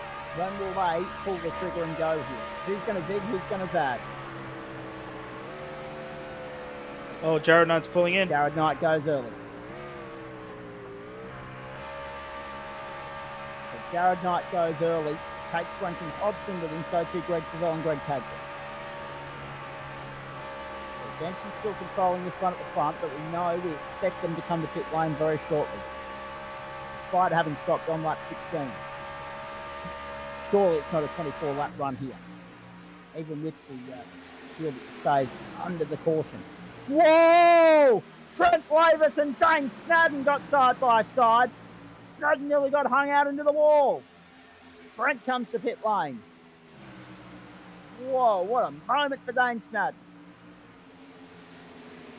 Chris Noble didn't realise there was fuel involved. He'll be back for race 3. It pays to read the fine print, as they say in the classics.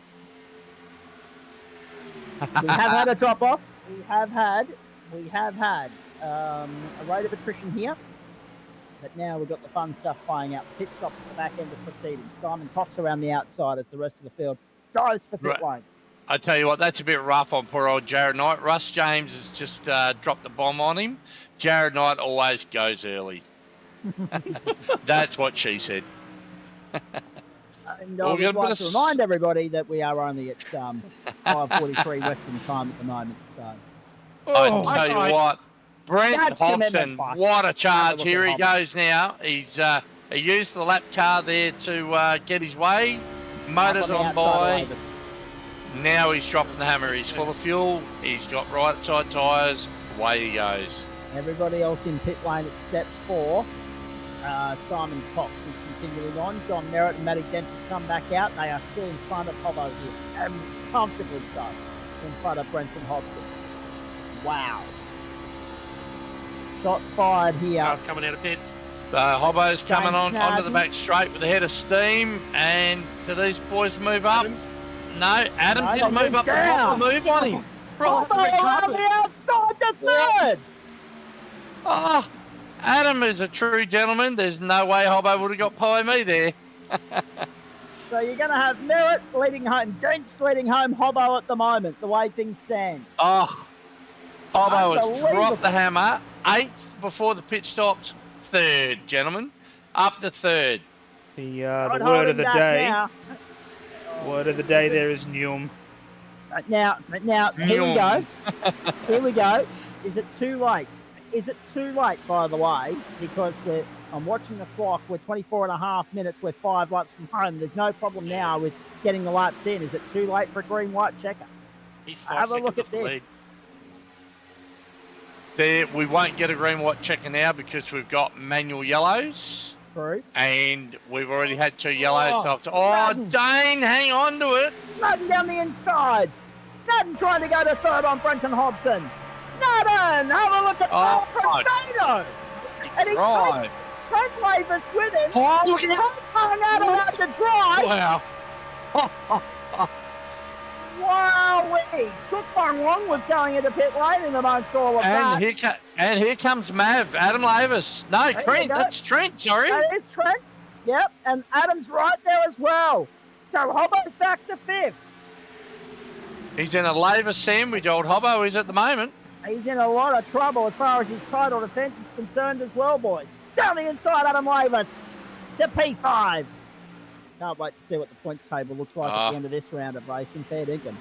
My We've got a bit of a goodness. grandstand finish coming, boys. I can feel it in my bones. It's going to be a cracker. John Merritt leads by a second to Matty Dench, who's clawed that back to 9/10. Dane Snadden's got Trent Lavis, Adam Lavis, Brenton Hobson, and Greg Favell for company. 2 laps to go, this time by the line. And we're going to be very comfortable on time. Thank you. 4/10 of a second between first and second. Right, so Denchi's on a charge.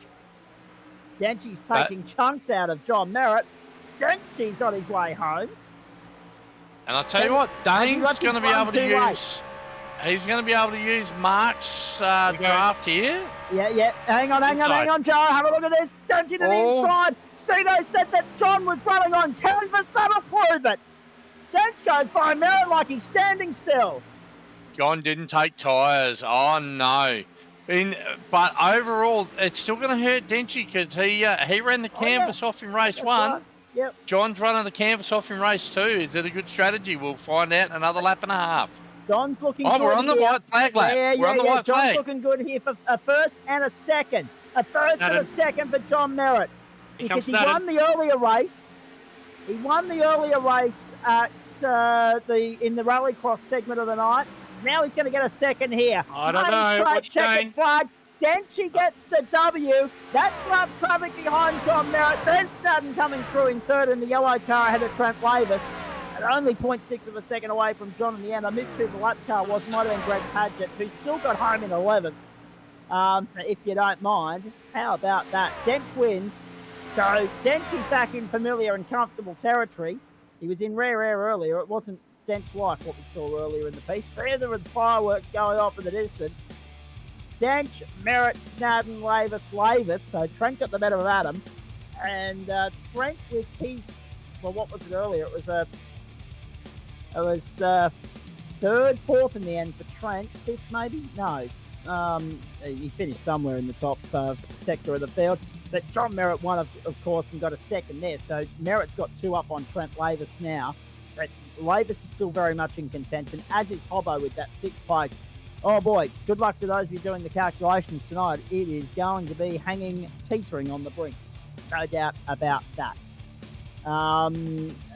Sam Chapman got 10th behind, so Hobbo was 6th. Greg Favell, Dale Sharp, Tim Watson and Sam Chapman. Then Greg Padgett, Jared Knight, Adam Tice, David Johnson, Mark Foster, Thomas Martin, and Simon Cox made up those that made it to the checkered flag. Chuk Fung Wong finished about 8 minutes early, or 8 laps early rather, so my apologies. 8 laps early, so therefore Chuk will be classified on 75% because that would have been 30 laps. Everybody else is rendered D and F, including Chris Noble and Paul Wood. Oh boy. Let's try and pick that one apart, shall we? Jeez. We've got Dane Snadden in the booth. Dane, have you got me? He will need to unmute himself. That's the only problem.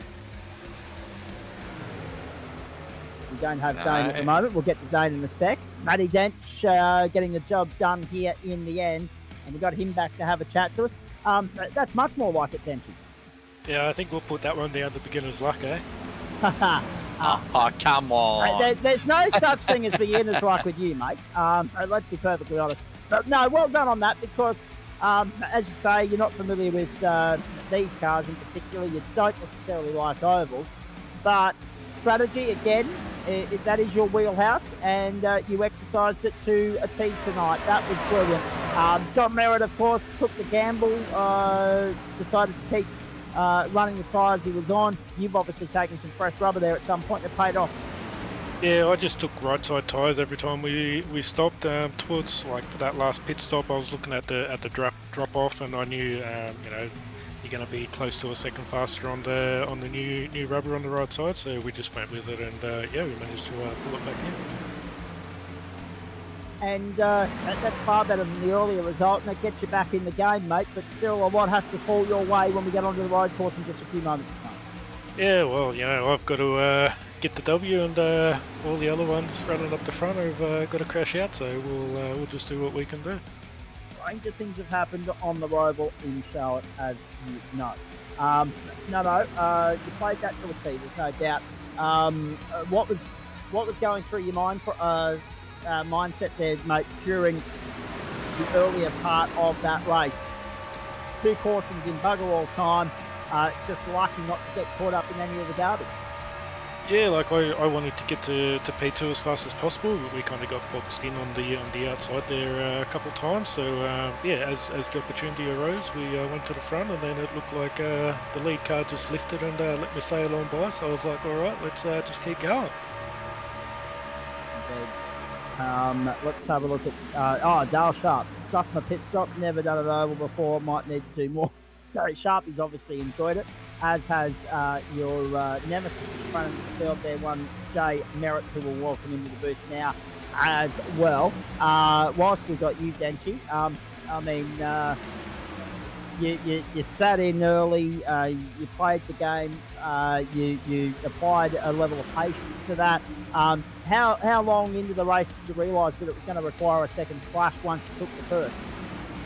Yeah, I was kind of watching the safety cars. I knew we were going to take a full tank and probably about half a tank beyond that. So once we sort of made that halfway mark, we weren't really going to be able to make it to the end because we needed like another 9 litres. So yeah, we definitely had to come in for that last splash. And no amount of fuel saving was going to save you, right? Well, that's what I thought John was up to, let me get to the front, you know, but I was like, no, surely there's no way he can save 9 litres on a flat-out track, so... No, exactly.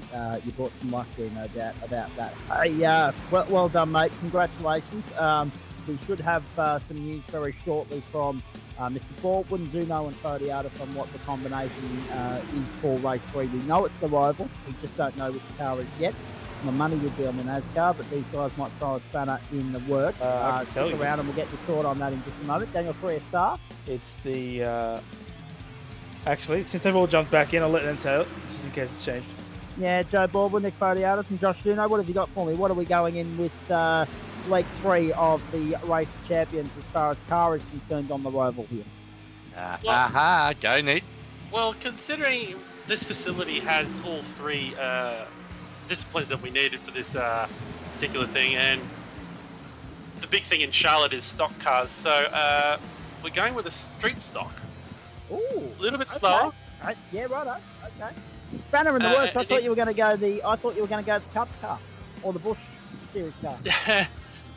Well, it's just reverse. It's a little bit of backwards thinking here. Let's go slower to go have a bit more of a spectacle. Yeah. But on the flip side, if someone gets it completely right, they'll drive away. So this is going to reward the skilled drivers amongst us. And there's big long turns at this place, so you've got to really get the nose into the corner and then be really gentle on the power coming out. For sure. Denchi, how do you feel about that, if I can get you to unmute? I think he's probably saying some 4-letter words before he unmutes himself. I would imagine so. On that note... I know one guy in here who's going to be smiling about that one, and he might be rhymes with Renton. Yes. And rhymes with Jobson. That's the one. Yes. Now, on that note, let me get to Brenton in just a moment. Let's bring in John Merritt at this point in time. I did have Dane Snadden here, but he's seen himself out before we even had a chance to chat to him. We'll get back to Dane a little bit later on. Sorry about that. But well done on P3 here. John, okay, you were staring down the barrel of a W. Tyre wear got the better of you, but a first and a second, you're sitting pretty with one to go. Yeah, disappointing to lose on the second or last lap there, but I didn't take tyres. I'm thinking Denchi might have taken the outside tyres, so all credit. As opposed to winning on the last lap, last time, no doubt. Exactly, mate. You got to share it, and mate, he's fast in anything. So next thing he'll be taking up ovals. Well, that's right, and that's a worrying sign for all and sundry. Don't worry about that.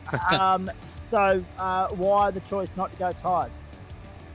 Oh, mate, I didn't think they were necessary based on when I was following Matt, but I must admit, as soon as I come out of the pits, I think I touched the wall after about a lap, and I thought on the outside of 4, and I thought, I should have taken the outside tyres. Just couldn't get it turned, and thought I couldn't carry pace in the mid corner. So, indeed. Let's talk about what we've just learnt here. Four-letter words, I heard. Yeah. Joe wanted to do it, but not everyone owns it. The Audi, the Audi was the car that Cito was hoping it would be. In saying that, yeah, I was. Yes. Now, in saying that, John, Freak Stock, Charlotte Roval, thoughts?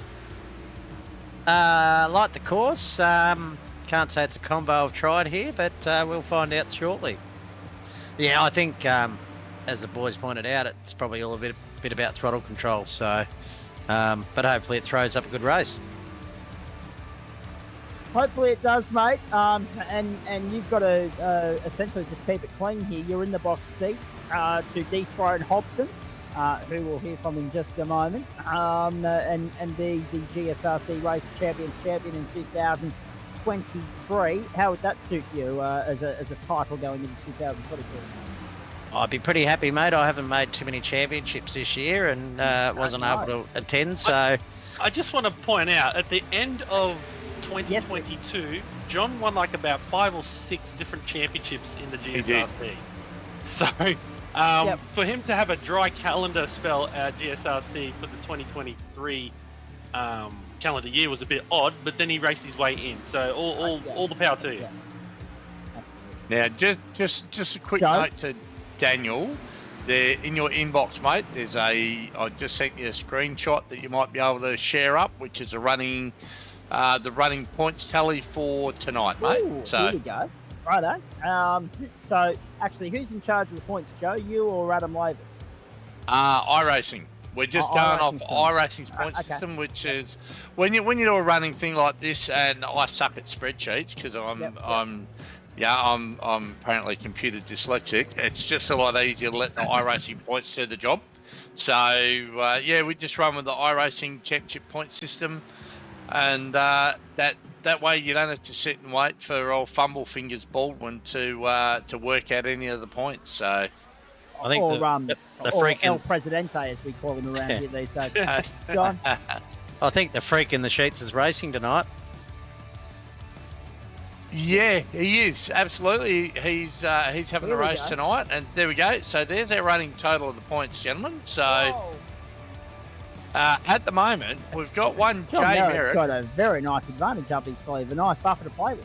Yeah, I don't want to get you too excited there, Johnny boy, but you've got a reasonable buffer of exactly 20 points over Brenton at the moment, and I'm sure Brenton really doesn't want to have to deal with Australia Post tomorrow afternoon.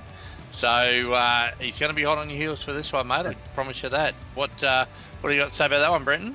You might have a bit of a hill to push, but you up for the challenge? I'm screwed. Yeah. Never say never to a retirement. I mean, you're all human at the end of the day. Yeah, you never know your luck, but I'm not in a good place at the minute, so it's what it is. Be what happens. But that race didn't do me any favours at all, so never mind. I was going to say, in saying that, Hobbo, you had a decent enough run for the opening half, and then where did it go wrong, mate? Because we would have expected you to be fighting Merritt and Dent for the victory, but it became very clear that you're going to be running for third very late in the piece there, and then Snadden and the two Lavis boys had other ideas for you.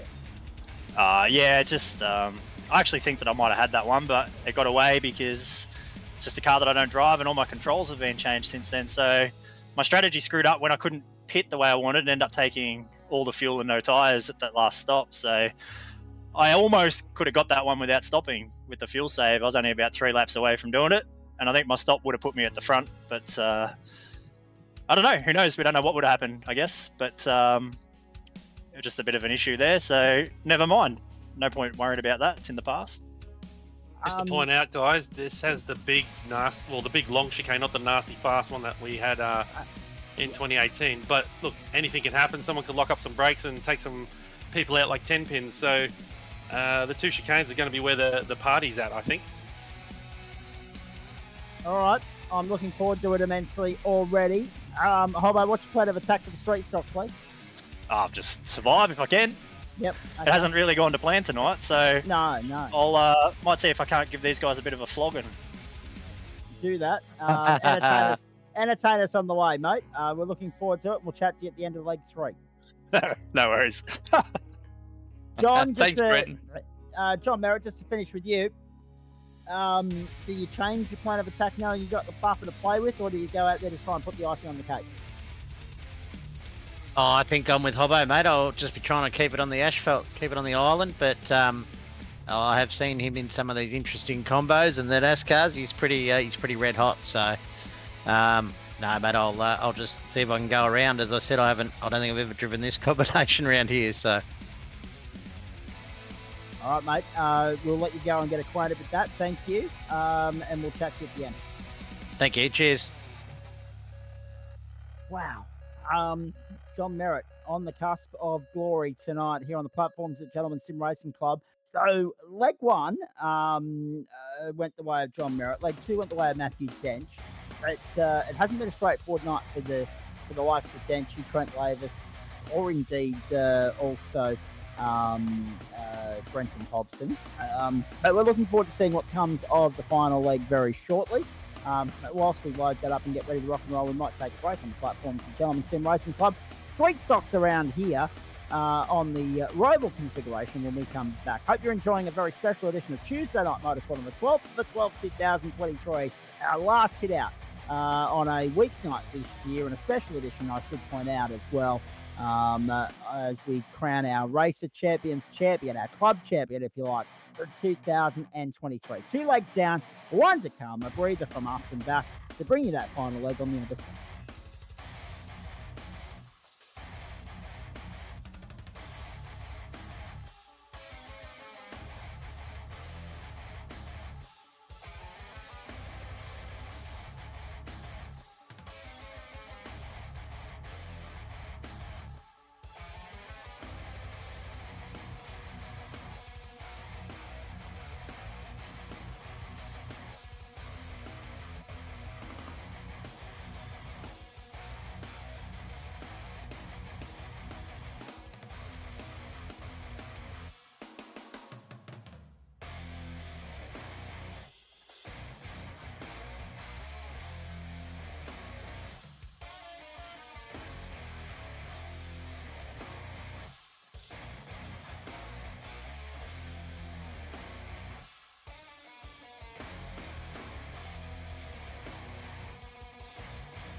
Back at the Charlotte Motor Speedway, the virtual Charlotte Motor Speedway in North Carolina, ladies and gentlemen, the continuation of the 2023 Race Champions Night on the platforms of Gentleman Sim Racing Club across Facebook, Twitch, and YouTube, all made possible with thanks to the people scrolling across the top and now the bottom of your screen as well, including Flash Graphics, M-Wave, Login System, Orbit Australia, Waste Options, Loadsy Racing, Player One Sim Gear, and of course Brake Insider as well. Nice to have you along for the ride. Zach Capen alongside Josh Zuno, Nick Podiatis, Joe Baldwin, Daniel Career Star. This is Tuesday Night Motorsport, a very special edition of it too, ladies and gentlemen.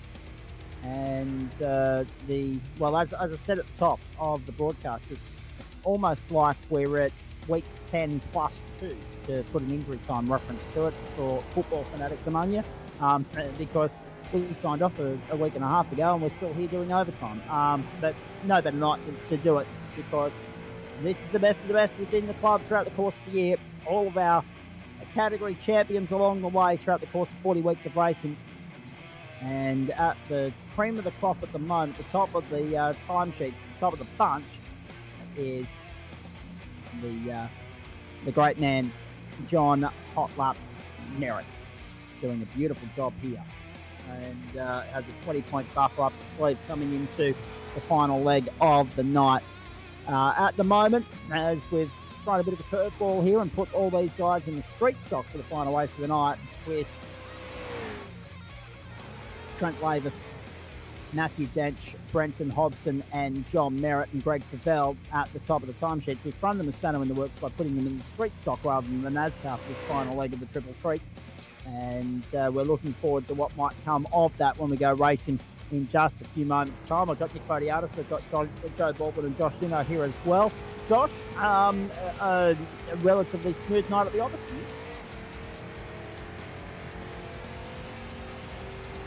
The point where he's not he's not not at the moment. Joe Baldwin, as president of the club, a little bit of work went into behind the scenes to make this happen, and it was put together at rapid speed. It's important to note. Was. But right now, we're looking at, and again, it shows the great variety and diversity within this club and how many champion drivers we've got. We're looking at a new champion on the top of the throne at the end of the night. Yeah, absolutely. And look, anybody who's raced with us knows the talent that, in the top 5 in qualifying here is just a bunch of talent. And right across the field, like they're all champions, as we know. But, you got Denchi, you got Hobbo, but John Merritt up there 20 points ahead. And he's just doing John Merritt things, right? Doesn't matter what he drives, he's always consistent. He may never qualify the best, but at the end of the race, you're absolutely guaranteed John's going to be there. And he's proven that tonight. He's just there when it matters at the end. And if people cast themselves back to the last R.o.C. we had, he was having a really, really good run and got involved in small little incidents that took him out. I think was the second race last season. I can't remember exactly what it was now, but in the Radicals, that's right. And he got caught up in a start line incident. He forgot to put the thing in gear. But up to that point, he was all over Hobbo. He was, I think he finished second to him in race 1 and second to him in race 3. And he had Hobbo covered in the Radical and forgot to put it in gear. So he, it's a bit of, he was very disappointed with the result last year. So I'm sure John will be chomping at the bit for a good result here tonight and get his hands on the one he felt probably got away last year. So a lot of talent up in the front 3 rows though. Yep, and nice to see as well, I'll get Nick's comments on this in just a moment, nice to see that the likes of Hobson and Dench are being challenged here as well. It hasn't been all smooth sailing for Trent Lavis, but he's still in the fight.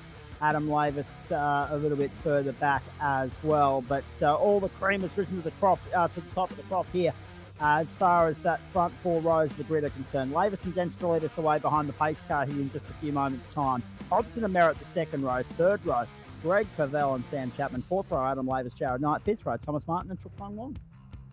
And Sixth row, Chris Noble and Rob Hill. Seventh row, Dale Sharp, Paul Wood. Coming to you in a sec, Joe. Dane Snowden and Simon Cox. The eighth row. Ninth row, Mark Foster and David Johnston. With Adam Tice and Tim Watson from row 10. And behind that, we should have Ben Woods taking to the grid as well. Greg Padgett has opted out of this one. He will be a non-starter. So 21 cars lining up on the grid, and we are ready to go.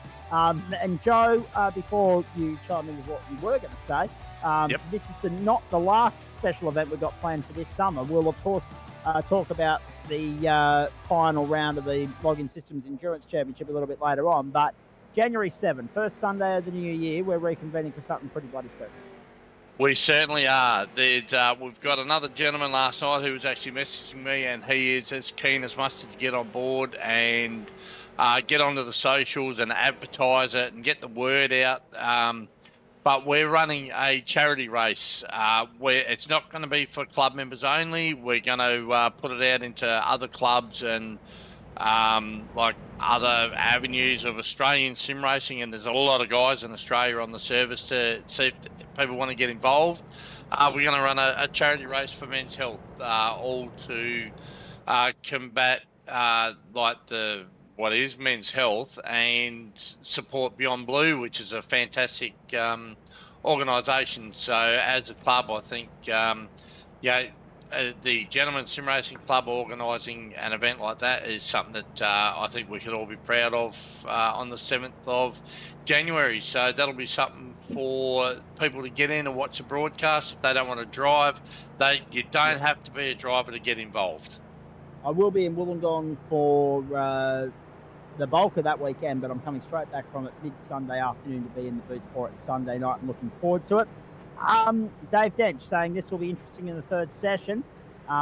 Thank you for the kind words regarding the commentary. Nick Fodiotis, I'm going to open the floor to you. Who wins here and why, please? Oh, jeez. Wow. Thanks, Zach. On the spot. You're welcome. I didn't see how much Trent qualified on pole by, but I'm going to say it'll be Trent and Denchi to the end. And whoever gets through that final chicane will be the winner. I'm leaning towards my teammate, but you just don't know, do you? No, one thing to remember, 25 minutes, the race distance here as well, boys, so we will go time too. Timed race, yes. Just whilst we know that Hobbo's only 20 points behind, just bear in mind, Trent's only 2 behind Brenton, and Denchi's only another 3 points further back. So... And I mean, even Adam Lavis is on 82 points. So we're the top 6, depending on what happens. If there's a big muck up at one of the chicanes, any of the guys from Dale Sharp, Adam Lavis, Matt Dench, Trent Lavis or Brenton Hobson, if John's caught in anything, the race is going to be for any one of those guys. So it's going to be a cracking race. It's one I'm looking forward to it. Set to go, gentlemen. The third and final leg of the triple treat for the GSRC Race of Champions in 2023. Let's find out who is the champion of champions at the end of the night. 25 minutes ahead of us, and away we go. And a clean and safe getaway from all and sundry as they make their way down towards the first corner. You've got to keep it clean in the early stages. You cannot afford to run into trouble here in the early part of a 25-minute sprint as we make our way through to turn 3 for the first time. Lavis, Hobson, Dench, Merritt and Favell lead us through. So Hobbo's already got the better of Denchy. Out there on the grass hung out to try. I think that might have been, I didn't get a good enough look at it to be honest with you. Someone in the vicinity of Truk Fung Wong. And now away we go. It might have been Thomas Martin or Chris Noble. Chris Noble that was wide out. Car 024. My eyes didn't deceive me. Good work. Thank you, Daniel Perez, sir.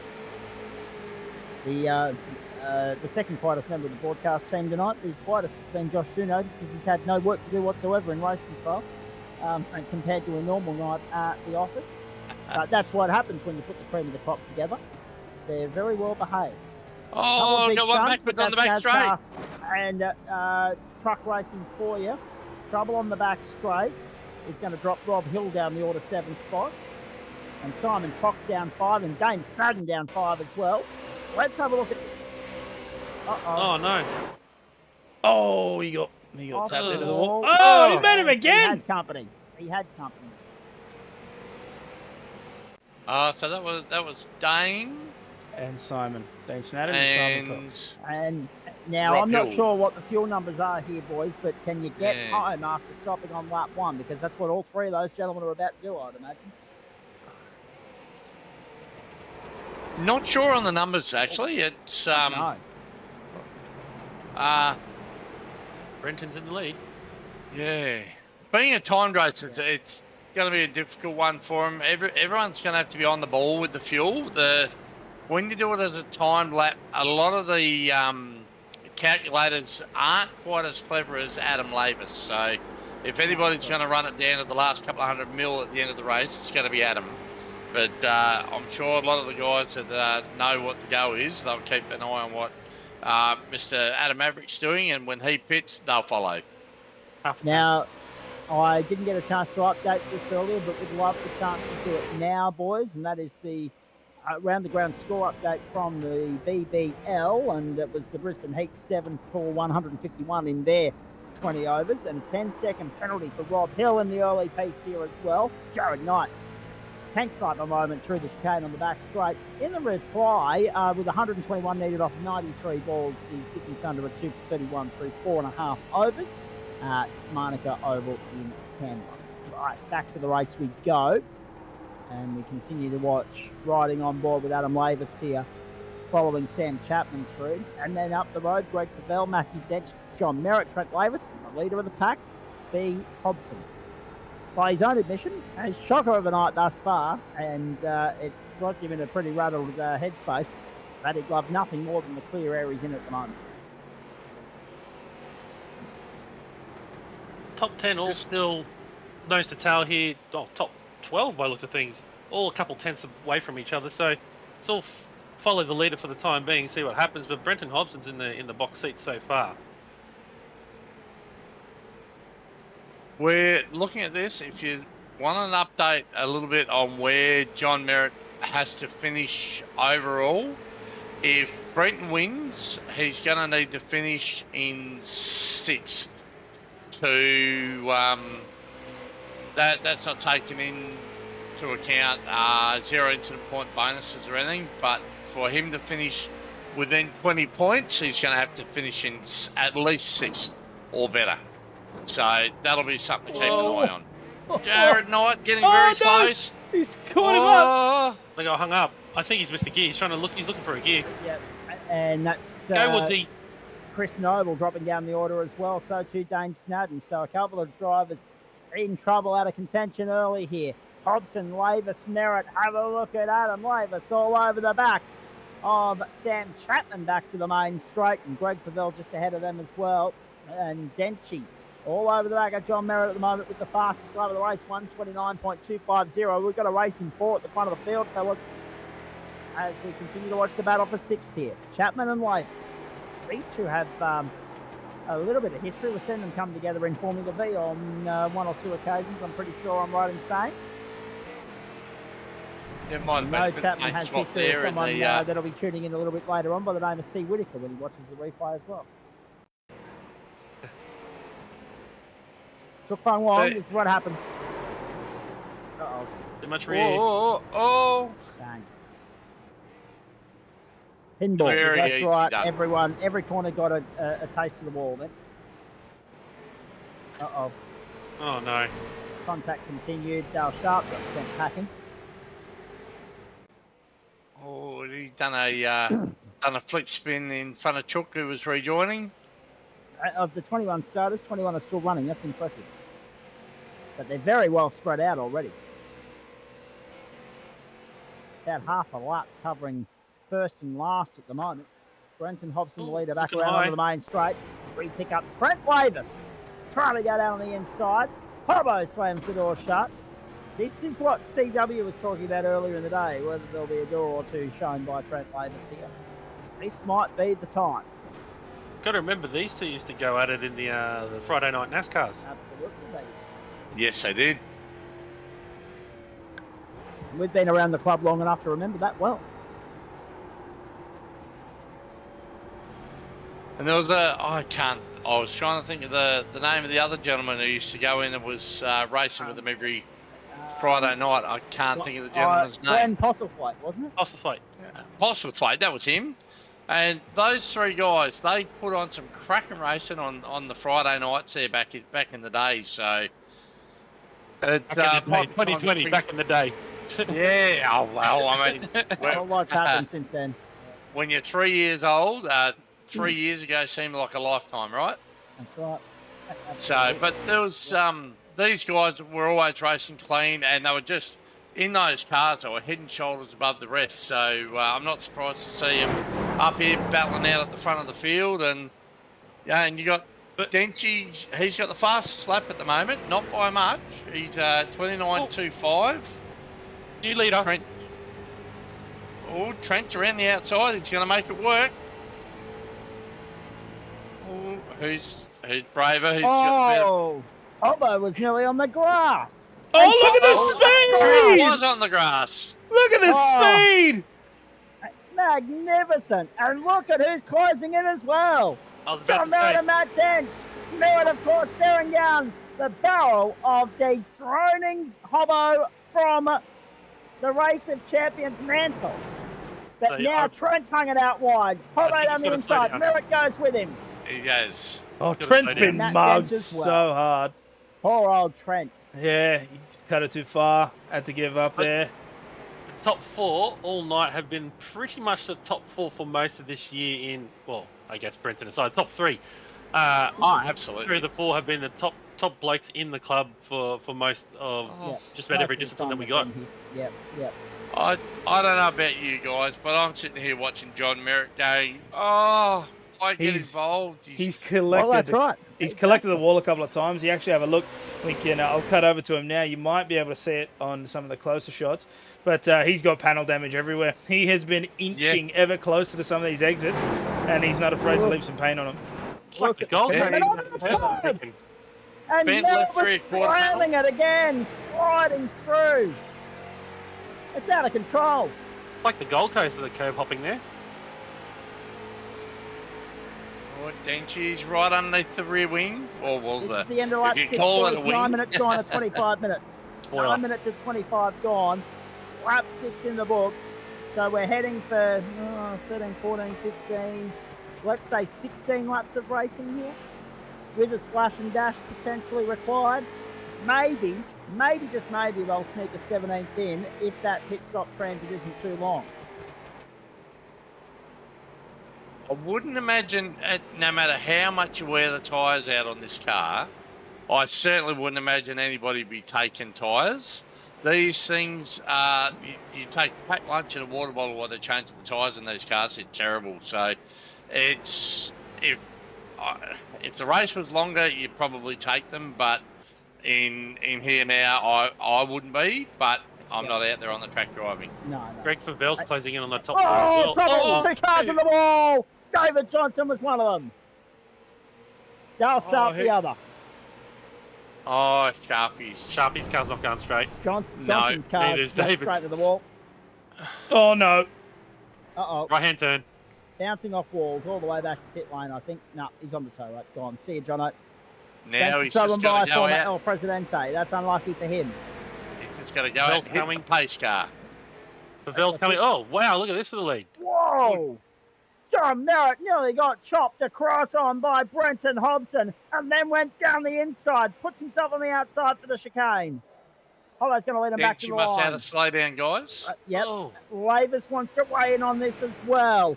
Dench and Favel are going along, trying to latch onto this battle. 5 of the best in the club are the top 5 at the moment. 5-second penalty for Chris Noble for the contact on Thomas Martin as well. My gut feeling is John doesn't know any other way than 100% all in. I think he just wants to get to the front. What gave it away? Was it the middle name Hot Lap? Hot Lap implies that he's only good for one. You win some, you usually, win some. Usually the last lap, right? Oh, yes. Yep. How many Formula V battles has he won in a photo in the absolutely. stages? Yep. It'll be the same again here. Matthew Dench's, Matthew Dench's coming onto the back there. Greg Favell has fallen off. He was actually coming onto the back of that pack as well, so he's dropped a couple spots. Yeah, Favell's had an incident that caused him to drop back. We'll cut to it when I can find... Oh, they're so close to that wall.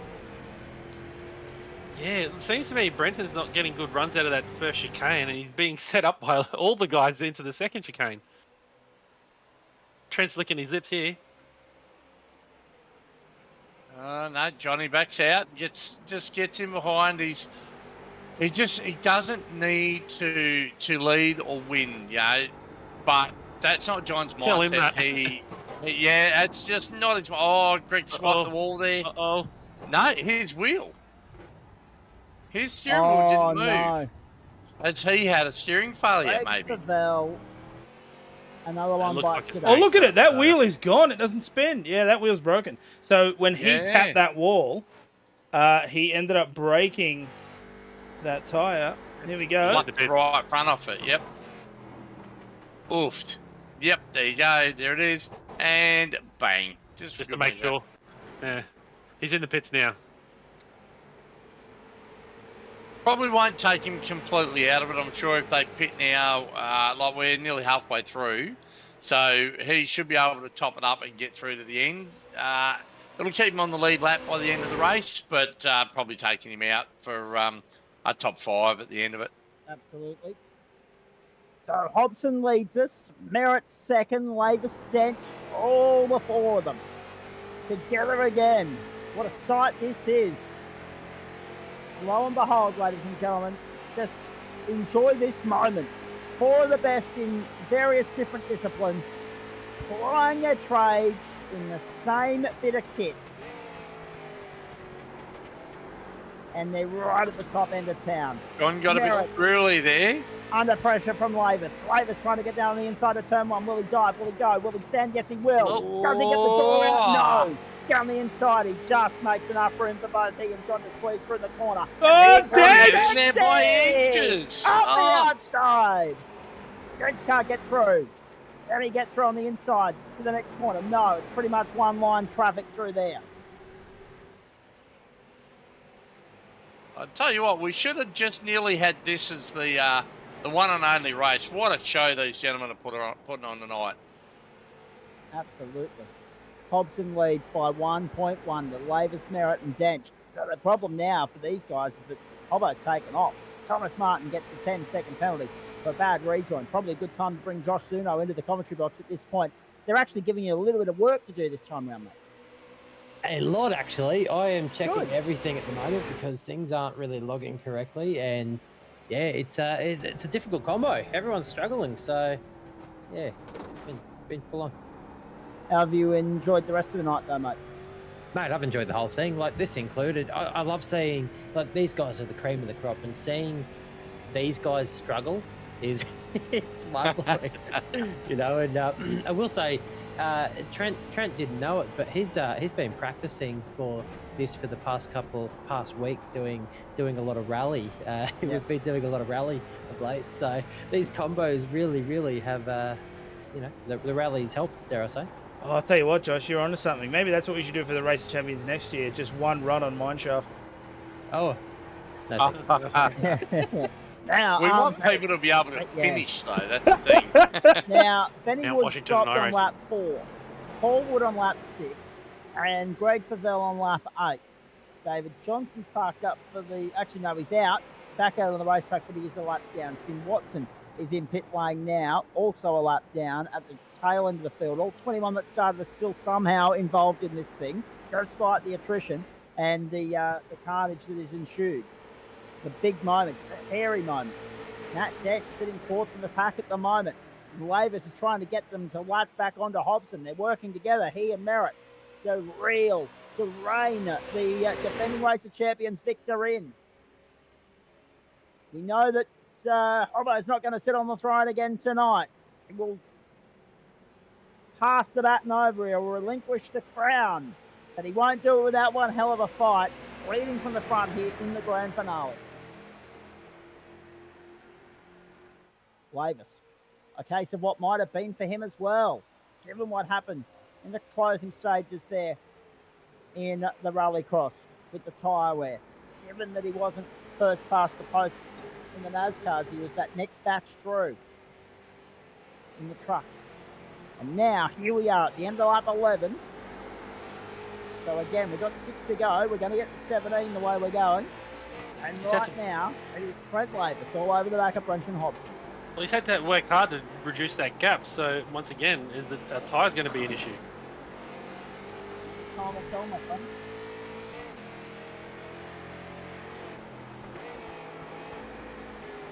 Whoa!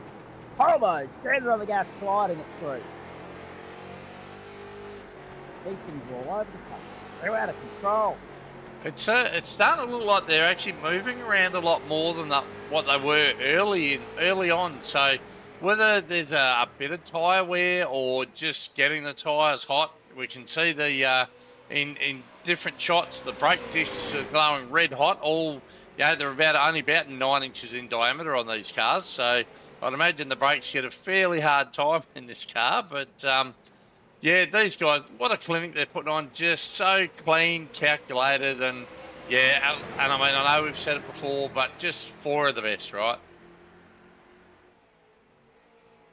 And Trent's that's why having the cream of the crop.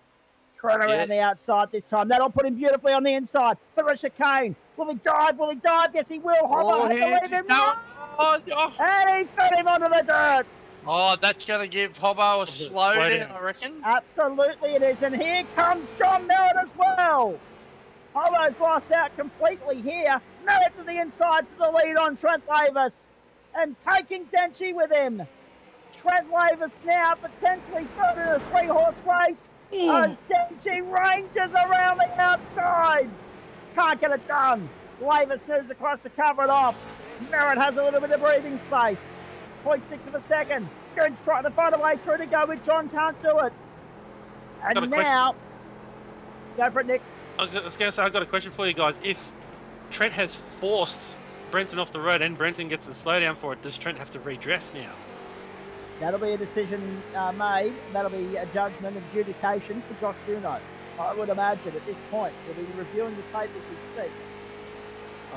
I'm not sure how you would... that'd be really difficult to ask for a redress, because that would mean that by default he has to lose a position of Dench. That's right, exactly. And it would be a happens in real motorsport. John Merritt at this point. Happens in real motorsport. You have to redress, and someone's already got past the guy that you elbowed off the road.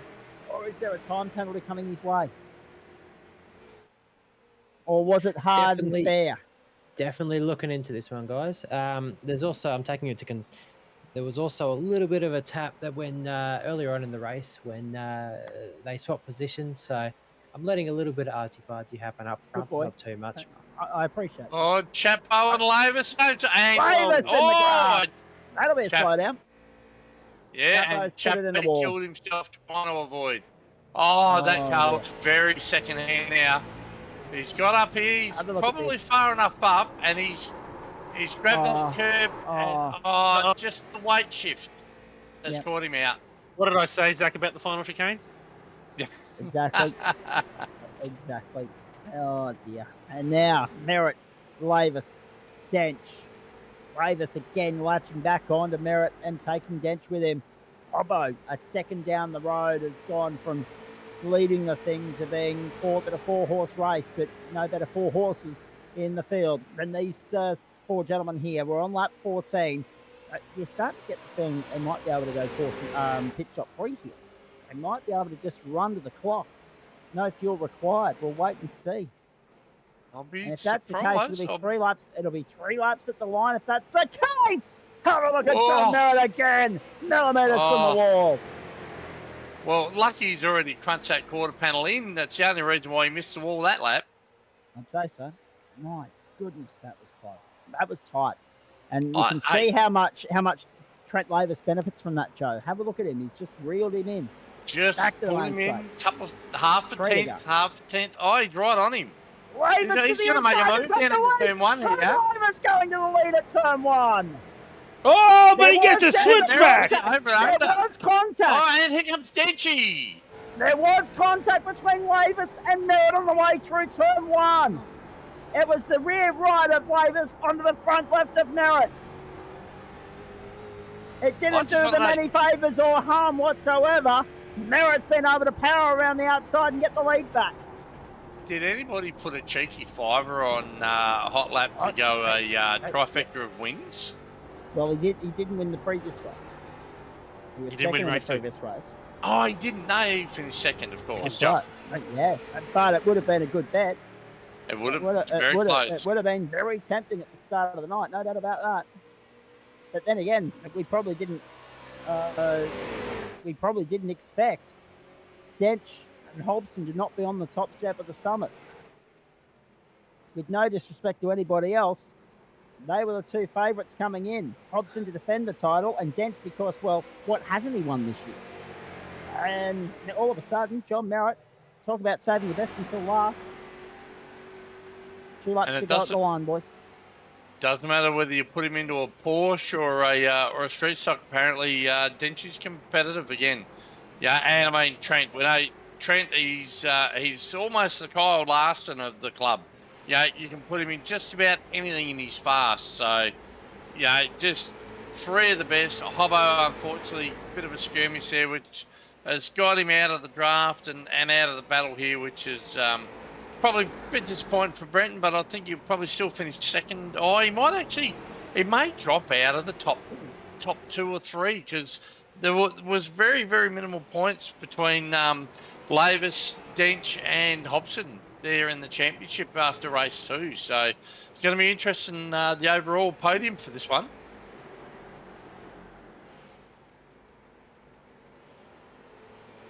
A lap and a half to go. 1 minute and 3/4 on the clock. Less than that now.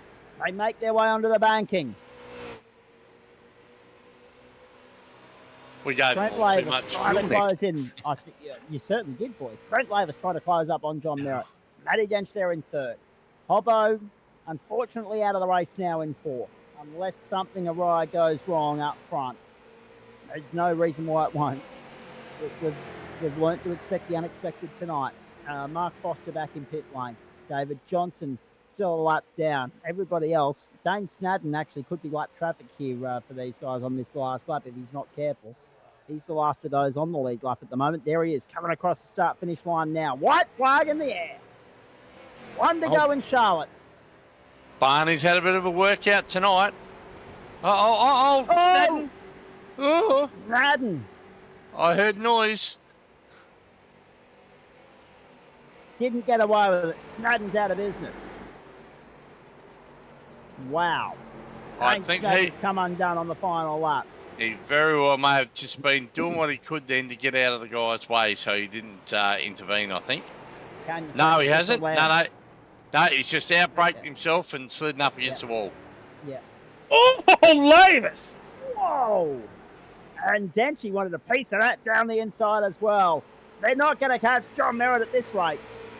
They need a monster run out of here. And they need Merritt to have a moment in the chicane. Have a look at this. Final lap, final half a lap of the season. The 2nd edition of the GSRC Race of Champions. Merritt's got himself covered now. The racecraft, the defence. Oh, he's gone a little wide. Oh, hang on a minute. Hang on a minute. Whoa! Trent Lavis right there now, trying to squeeze down on the inside. Merritt will defend the inside for the chicane. John's got to be careful. Up the outside, here we go. Judging's there as well. It's all coming on to the final corner. Oh, hang on. Merritt hang on, hot. Doesn't back out. Doesn't get John Merritt. Oh, wow. What a way! What a way to secure Race of Champions supremacy in 2023. What about that? John Merritt in a photo over Trent Lavis and Matt Dench. All because Merritt got unsettled coming through the final sector, as he had done so many times over 17 laps tonight. And Trent Lavis threw everything at it. had the lead going into the final quarter, got the curb, and that's what undid him. And he was very lucky that John Merritt was aware of what was going on to squeeze with no room whatsoever left up the outside, and Gentry's pushed him through. Oh, look half at a that. car length. Barely half a car length. Whoa-wee. What an absolute cracking race! That as a club, as as a co-promoter along with Nick for this race, couldn't have asked for a better finish. That was amazing. So probably one of the better races we've seen, I think, almost for the year. So that was fantastic. Great work. Certainly for the season. And in the end, only 1.87 seconds covered the top four. They were 15 ahead of the rest. Ben Chapman. That was Adam Lavis in fifth, and Chapman, Noble, Martin, Knight, and Fung Wong made up the top 10. Biggest mover in that race was Ben Woods, up 7 spots. Paul Wood was 11th, Dale Sharp, Greg Favell, Ben Woods, Rob Hill, then Simon Coxdane, Snadden, David Johnson, Mark Foster, and then behind them were Adam Tice and Tim Watson. They did not make it to the checkered flag. Foster, Johnson made it to the checkered flag. He'll get classified, but Foster 3 laps down, Tice and Watson 4 and 5. I think Foster's going to be okay for 75%. Tice may not be, given that it's 17 laps. 75% of 16 is 12, so he would have had to have got. Well, he might have just squeezed in. He might have just snuck in there. Adam Tice with 13 laps, but Tim Watson with 12 will have not. Oh boy, he simply doesn't get much better than that. Just like to point out, in the Race of Champions, a lot of cars Ray Abraham prepared and has, and they used a Camaro very similar to this. They did. I'm just waiting for the points to update. And as far as the Race of Champions is concerned, I mean, you had 4 of the elite best at the top end of town: Merritt, Lavis, Dench, and Hobson. I mean, you've seen what Hobbo can do in a supercar. You've seen what Denchi does in GT3 cars. Trent's got a couple of championships to his name there in GT4, and of course John Merritt, whether it's GT3 or Formula B or Downforce Legends, whatever the guy puts his mind to, he's usually across it pretty quickly and pretty well. And yet again, it came down to the final quarter of the final lap. But, I mean, in a night where we could have had 3 different winners in 3 different legs, John Merritt snatched it by 400th of a second from Trent Lavis. And that was despite a bit of wheel-to-wheel contact, a bit of argy-bargy along the way. Josh Zuno, you were looking into an incident earlier in the piece regarding Trent Lavis and Brenton Hobson. What did you find? Went a little bit both ways. So Lobesy was definitely at fault. Didn't give enough room for that second incident, but there was a similar amount of time lost with a incident earlier on where Hobbo may have given Lobesy a little tap up backside and took first place. So a little bit of the argy-bargy go there, mate. Yeah. I'm all for argy-bargy being let go. You know that. So, no, well played to you. We'll get Hobbo's thoughts on that in just a moment. We'll get Lavis and Denchi in here too. But let's start with the champion, ladies and gentlemen. We'll start with John Hot Lap Merritt, because it wasn't just Hot Lap once, but twice, 3 times tonight. Hey, well done, mate. Congratulations. You didn't have to get involved, but at the end of the day, if you're going to put the icing on the cake, the best way to do it is to take the checkered flag. Yeah, mate, that was a phenomenal finish. I made a little mistake into that back straight chicane, and I thought, oh, well, I'm done for. But yeah, that was fantastic with Trent and Denchi at the end. Okay, firstly, because Joe and Nick were sitting here feeding themselves uppercuts because they didn't drain the fuel tank enough for you guys to have to come in and top up. How tight was it on fuel, if you don't mind me asking? You'll have to ask one of the others. I think we had 6 laps in reserve, to be honest. Oh, but okay. And then after that, I hadn't looked, so I'm not sure what we finished with, Zach. So in other words, you were well and truly okay. That's all right. We'll get back to that a little bit later on. In saying that, though, John, you mentioned the back straight. It seems as though you had a love-hate relationship with that back chicane because more times than not, it looked like it wanted to feed you into the outside fence.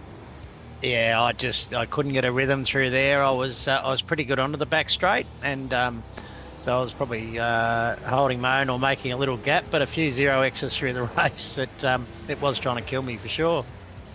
Absolutely.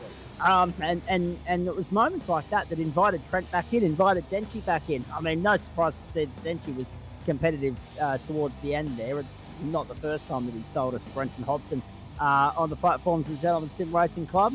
He really brought his A game there, as did Hobbo. We'll get to Hobbo in a moment with his thoughts on that incident with Trent. But for you, mate, just that was the defining moment there. Lavis taking a little bit of curb on the exit of the final corner and getting it sideways. Had it not been for that, he might have got the job done by 400 a second. Just extraordinary margin. It doesn't get any closer, does it? No, it had Formula V vibes going about it. There's no doubt about that. No, well done. What does that mean to you? How well does that sit with you, if you don't mind me asking, John? Race of Champions victor in 2023. The cream of the crop of the GSRC, as Nick Fodiata said to us earlier in the piece there. You had 6 championships to your name last season, but this year we've barely seen you, but you've won the one that matters. Yeah, mate, it's always just a pleasure to race these guys, at that level, and even better still, fixed setup and different cars and different track combos.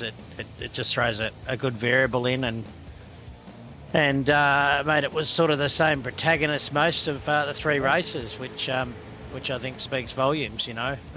That's just, these guys are a pleasure to race. A couple of tiny 0Xs, but everyone's respectful. And mate, after last year's Race of Champions, I had a hardware failure in the second race, so I had a bit of unfinished business.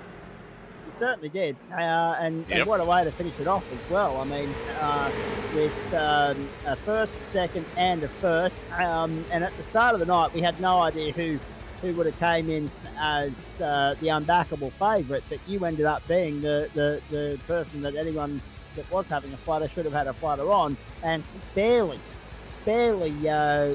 missing out on the triple treat as well, mate. You could have swept the night here had it not been for some tyre wear gremlins on the oval in the second race. But to get one up on Denchi after so long, that must feel sweet. Yeah, look, Matt's mate, he's phenomenal, mate. He's phenomenal. The efforts in GT3 and Porsche Cup. So, but mate, I always enjoy jumping in some different equipment. I think it levels the field, and mate, obviously none of us got to practice the layouts, and Hobbo too, mate, and Trent. Always all those guys are a pleasure to race, and mate, it's always tight, close, and fun. So. It really probably speaks to the spirit of the Gentleman Sim Racing Club, doesn't it? It certainly does. And you mentioned how good that was to have Trent, you, and Denchi and Hobbo there, all fighting as one. That's why that's what typifies the Race of Champions, isn't it? That we can throw an unknown entity at you, and you can still produce box office material. Yeah, well, but particularly that race. I mean, that's they're difficult cars on a road course with chicanes, not great brakes, so certainly not the easiest. But to consider those sort of margins at the end, yeah, it's pretty special. Proud moment. It is. Yeah, absolutely, mate. And we're actually that's a fair point, because throughout the course of the season, you've got to put 10 weeks together to win a championship. Tonight you've had to put 3 hours together. Where does this one stack up against all the other achievements you've notched up here in the Gentleman Sim Racing Club? Oh, mate, 10 rounds in a championship, is arguably greater than one night sim racing, but credit to the club for putting it on. I think it's a great end of year event, and hopefully we've got 6 or 8 cars next year fighting at that front for the win. I don't know if my voice box would cope if that was the case. Formula B saying like. that- Yeah, exactly. Well, that's exactly right. The finishing margin is very Formula B esque, if you don't mind me saying so. Just before I let you go, John, I'm sure Joe Baldwin and Nick Bodiatis have some plays to throw your way. Yeah, look, I just want to say, I don't know that it's a complete surprise that we see you up there at the end, John. Whilst you haven't probably committed to full championships this season, we've all seen like the level that you can drive at, like especially at the end of last season, the end of 2022, with I think 6 championships in between just seasons C and D. So we'll and also, like as I alluded to earlier on, you bit of hardware failure probably from your last season, or at least being in there with Brenton having a battle in the last race was probably a little bit unlucky on your behalf, but just shows that consistency and being good in all different types of cars sort of comes to the front, John. It's been a stellar drive from you tonight, mate. You banged the quarter panel in on it pretty early on, but after that, this car kept straight for the rest of the race. Yeah, maybe I need to run that plain yellow paint job every week. Keep that Toyota off it. Lucky Omen. It did look nice, John. It did. I thought you'd like it, Zach. No, thank you, Joe. Mate, pleasure, and great initiative, as I said, from the club again. So thoroughly enjoyed it. Yeah, so congratulations, like from me, obviously the position I'm in at the moment. I just want to say congrats, commiserations. Also got to go out to Brenton as the outgoing club champion at the moment. So I'm sure he had a smile on his face tonight. But John, pat on the back, mate. Well done. No, thank you. Pleasure, mate.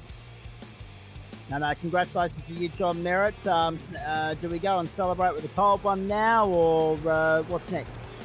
I'm already enjoying one, Zach, as we speak. I thought I'd earn it. Good boy. Excellent. That's what I like to hear. Now, I'm going to go around the grounds in just a moment. Before I do that, let's bring in your key protagonists there in that race as well, if you don't mind me saying so. Glenn Cito makes a good point, actually. Just needs a pulse tuning logo. And we know Luke Turner was tuning in at an earlier point of the evening as well. Let's bring in Brenton Hobson. It was the slowdown that really cruelled it for you, wasn't it? Well, yeah, that was part of it, but that's just good racing. That was fun. I think I just melted my tyres and lacked a little bit of talent, to be perfectly honest. So, credit to those guys. They just did a better job. I don't think I blame it on the slowdown. I think they were quicker than me anyway. So, it was good fun. Disappointing that I couldn't put on a bit better show, but I think it probably reflects the amount of time I've been putting into the sim lately. So at least I managed to come and represent and put in a bit of an effort and try and stick with these guys, but take nothing away from them. I mean, they just did a way better job in that last race, but all night. I mean, you look at what John achieved with his results, and that's a proper champion's effort. He deserves the outright honours for that. The other thing I was going to say was, in a little bit of breaking news here, gentlemen, many of you would have had a ticket in the Oz Lotto draw tonight, 50 million. It's jackpotted to 70 million. The last Oz Lotto draw before Christmas was $70 million. And if you can win that, well, you can retire and just focus wholly and solely on the sim racing, I would imagine.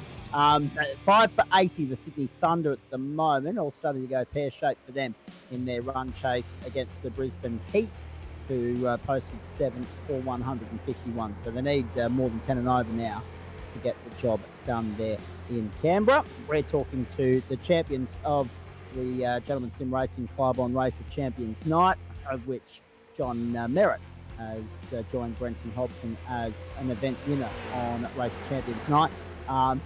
17 months in the making, that we have different winners in different calendar years. And I guess that goes to show yet again the immense talent scattered right throughout this club. The fact that someone as good as Brenton Hobson hasn't been able to go back to back. But in saying that, Hobbo, you probably needed a better result in the early 2 races anyway, mate. However, as I said during the call there, when you were leading, if you were going to go down, you were going to go down swinging and leading from the front. You must have enjoyed that part of it. Yeah, I think I did go a little too hard there because I seemed to struggle a lot at the end. But yeah, the second race did me no favours. But I mean, that's all right. I think you certainly oversell the Brenton Hobson factor a bit. Like, certainly had my success at times, but I'm not necessarily. I feel like there's a lot of hype around what I'm capable of when I come here and race with the GSRC. But I said at the start of the night, I expect these guys to be up to the task, and they proved exactly that. So no, that's true. Yep. In saying that, though, there have been occasions where you, by your own admission, and feel free to be humble about it, Hobbo, you have sold yourself short on a few occasions, or sold us a dummy one way or the other. So how can we not talk you up? We're not willing to do it yourself, of course. Yeah, I don't like to. Yeah, I don't like to talk myself up. But I think that I think it's good that I managed to make it here tonight. I only sort of just managed to be able to come, but I think it's good that I could because I mean, it's that my name was here. And I think the way that you talk about me, there could have been question marks about what if I was here. I'm glad that I came because it proved that these guys are up to the task and that they were definitely better than me tonight. And I think they deserve it and they earned it, and they should be really happy with what they achieved. They all drove really well. Everyone drove really well, so it's good. And I just want to interject there, sorry, and just thank you, Hobbo. I know I've been messaging you over the last month or so, and I know that you have other commitments during the week now and early in the week, and I just want to thank you, like from a club level, even though you haven't done a lot of racing with us for the last 12 months, you've had other commitments and things that you're doing, to take a night out of your schedule and come back and defend the crown, mate. I just want to tip my hat as a club member and just say thank you, and for all the reasons that you just said about probably taking away any of that ambiguity about you not being here, that's all gone, and it's I mean, you were a worthy champion last year, and and I think John certainly proved himself this year by stepping up and giving it a red hot go tonight, which we all know. I know you like to sell yourself as I'm not that good, but you're pretty well known around the traps, Brenton, and you're certainly known for racing clean and fast, and I'm sure John's got a smile on his face, to be in a position to actually beat you on level ground. So just thanks for coming back and defending the crown, Brent. I appreciate it. That was my pleasure. And like I said, I wanted to come back as well. I didn't want there to be any ambiguity about it, and I wanted to be here regardless. You guys are all great fun to drive with and to race with. I do enjoy it. It just hasn't worked out this year for me to spend much time in here, but that doesn't mean that I don't want to be here racing with you guys. It's always good fun. So it's glad I was able to make it. And we don't need to talk about me now. Let's focus on these other guys. Let's talk about some of these other people. We will in a moment. Don't worry about that. But before you do go, I mean, as Joe said, we can sing your praises all day long. But I think there's two things that we highlight here. One, the depth of the talent in the club, and we've said this before, is helped by the continual presence of particularly people like Matty Dench and yourself, in the sense that, if we label you as the benchmark or the benchmark, depending upon who you are, if your name's Matthew Dench, we call you the benchmark.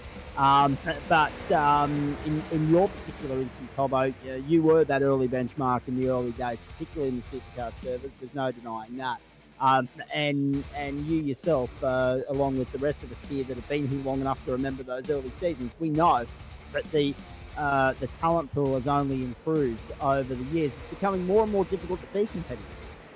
Yeah, I think I touched on that earlier on when we spoke. I think we've just seen a steady improvement in the league from those early days. Every single season we'd come back, not just every year, but 4 times a year. Every season you'd come back and the next championship would be harder than the previous one to win. I mean, it's just, it is the nature of it, but I think it's also a testament to the club. I mean, it does a great job. The competition's strong and only ever getting stronger. And, everyone, I often think to myself, what if I could drive like I do now, like 8 or 9 years ago when I first started? Like, I would have been a superstar back then. But even though I feel like I still always improve, look at everyone else as well. Like, everyone's getting better all the time. So I think if we manage to somehow, put all of us on the grid now against all of us on the grid from a couple of years ago, you'd see a pretty staggering improvement from across the board. So I think it's just a testament to the league for putting on good competition and good incentivizing racing, and also obviously to the drivers who come and compete every week and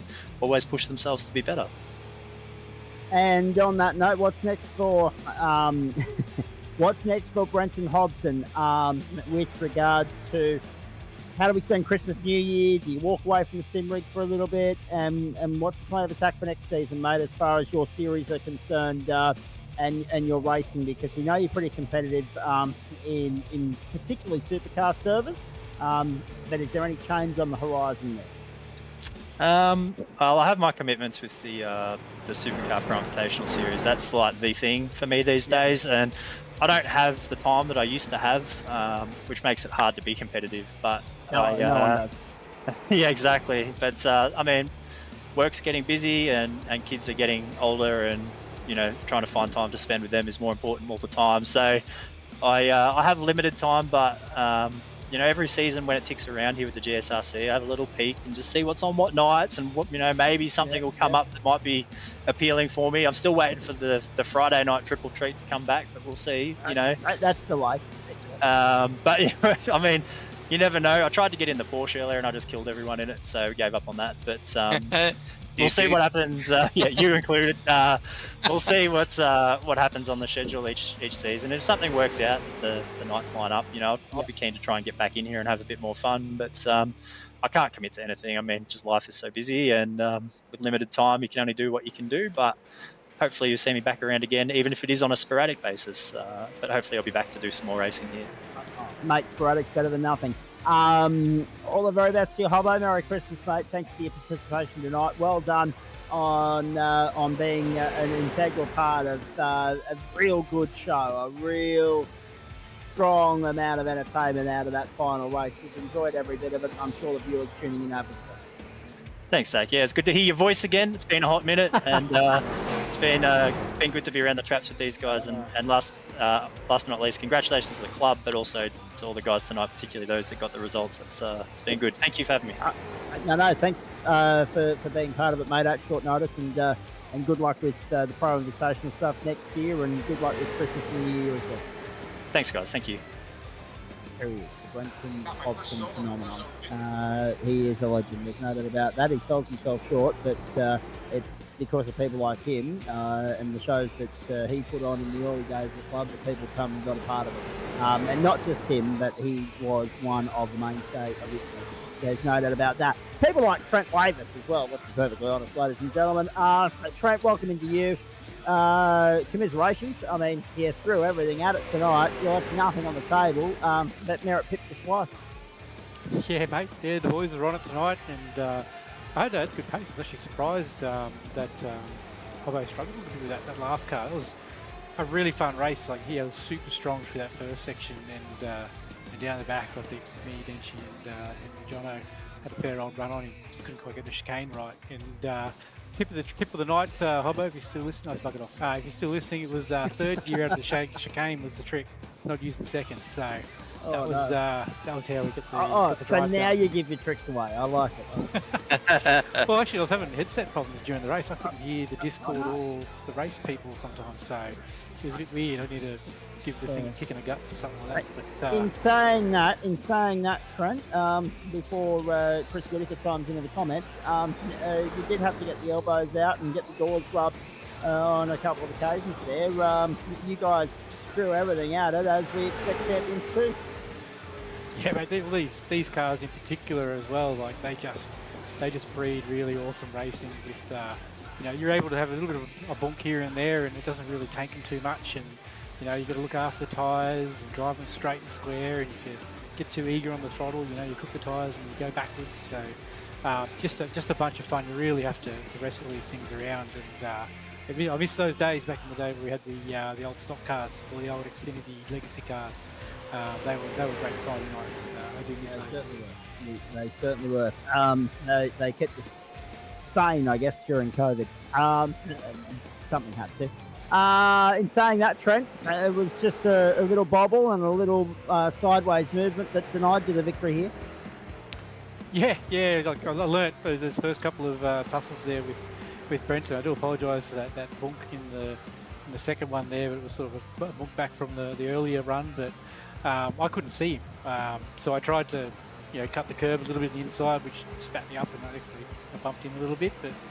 But yeah, that's what I tried to mitigate that on that last corner there, because I didn't want to be the bloke that binned all three of us because we're having a cracking race. So left a little bit on the table there.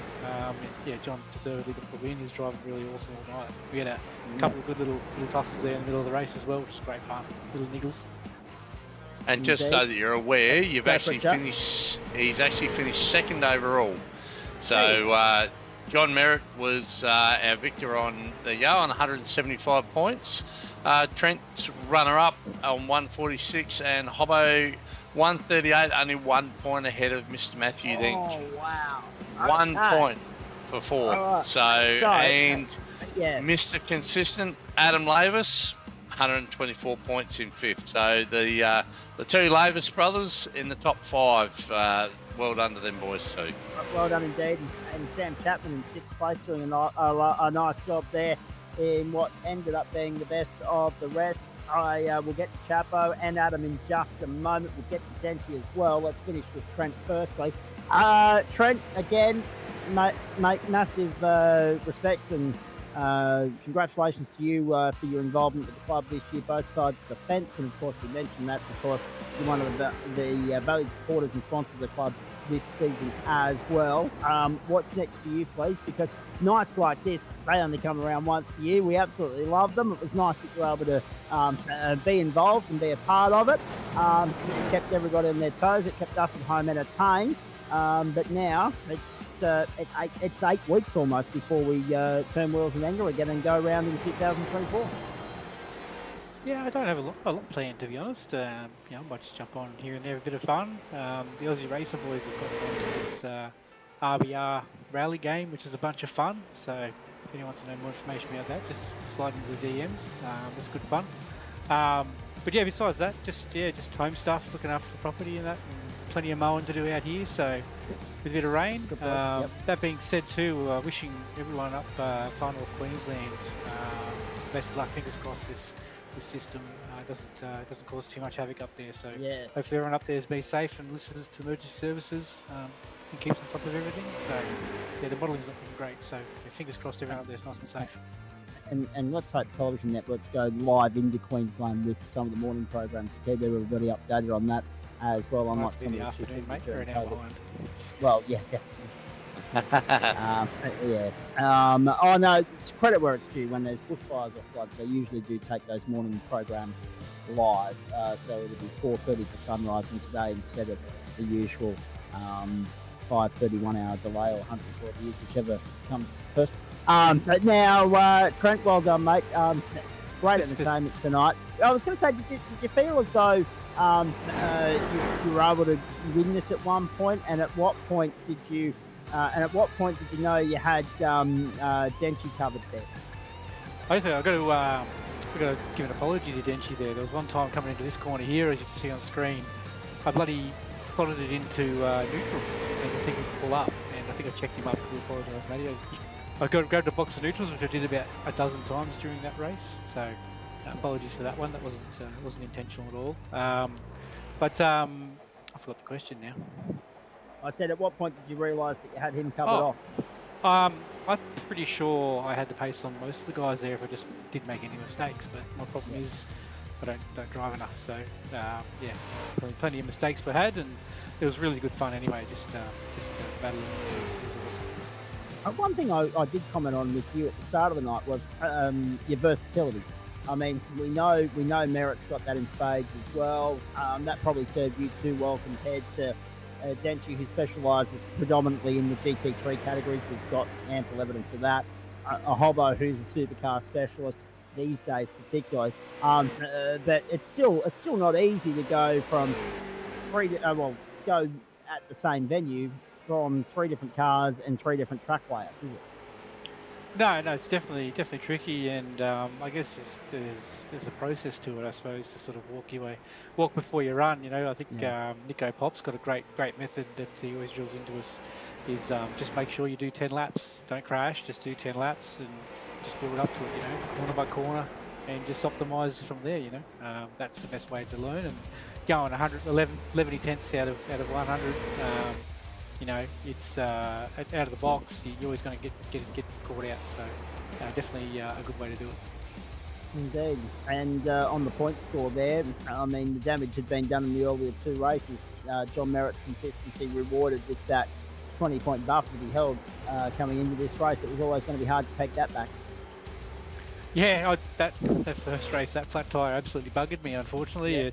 My own fault. I didn't have to keep driving the way I was. I could have had an 8-second lead, I think, at some stage there. You did. But yeah, the tyre just went. Yeah, the tyre just went dead flat. Like literally, I could hear it going flop, flop, flop in my ear on that last couple of corners there, and the boys rounded me up. So that was good fun. Actually, enjoyed the Legends on the dirt. It's always good fun. Indeed. Hey, just before we let you go, with regards to next season, will we see you around the traps in a mentor capacity once more, be it with the up-and-comers or something else? Yeah, I'd love to. Yeah, as always, I'd love to, you know, help out where I can with people that are new to the sim world. It's definitely a challenging thing to get your head around if you haven't done it before, especially if you come from the real world. Yeah, absolutely love or really appreciative of the up-and-comer series. I reckon it's a great avenue for people that haven't got into sim, or they're looking to get, you know, more competitive and serious. It's a great part of the club, a great series to run. Very, very gentlemanlike lads in there, and great racing to boot. All right, mate, very nicely done. Thank you for your efforts, your insights throughout the course of the season, and for putting on a great show tonight. We greatly enjoyed that. All the best for Christmas and the New Year. Thanks, Jets. Take care. Same goes. Let's press on here. Hey, Denchi, I mean, I'm a little bit stung by 1 point on the podium there, but good fight back considering how it started with the Legend cars. At the start of the evening, it's very rare that we see you challenged in the way that you were tonight. But that's the beauty of the Race of Champions, the fact that we throw you blokes into the wild, essentially into 3 cars, onto 3 tracks that you're not necessarily overly familiar or confident with, and see how you go. But you can't ask for a better race than what we just saw. Yeah, it was pretty good race, pretty good night overall. It was just a little bit of a letdown with the rear tyres falling off the rally track on that first race, but yeah, overall it was, you know, it's always really fun to race these guys, and yeah, we all put on a good show. So. You certainly did, and you weren't afraid to get the elbows dirty at one point there as well, which was good to see. And you nearly had to push Trent Lavis through to get the victory on. Push John Merritt through rather to get the victory on Trent Lavis there at the end.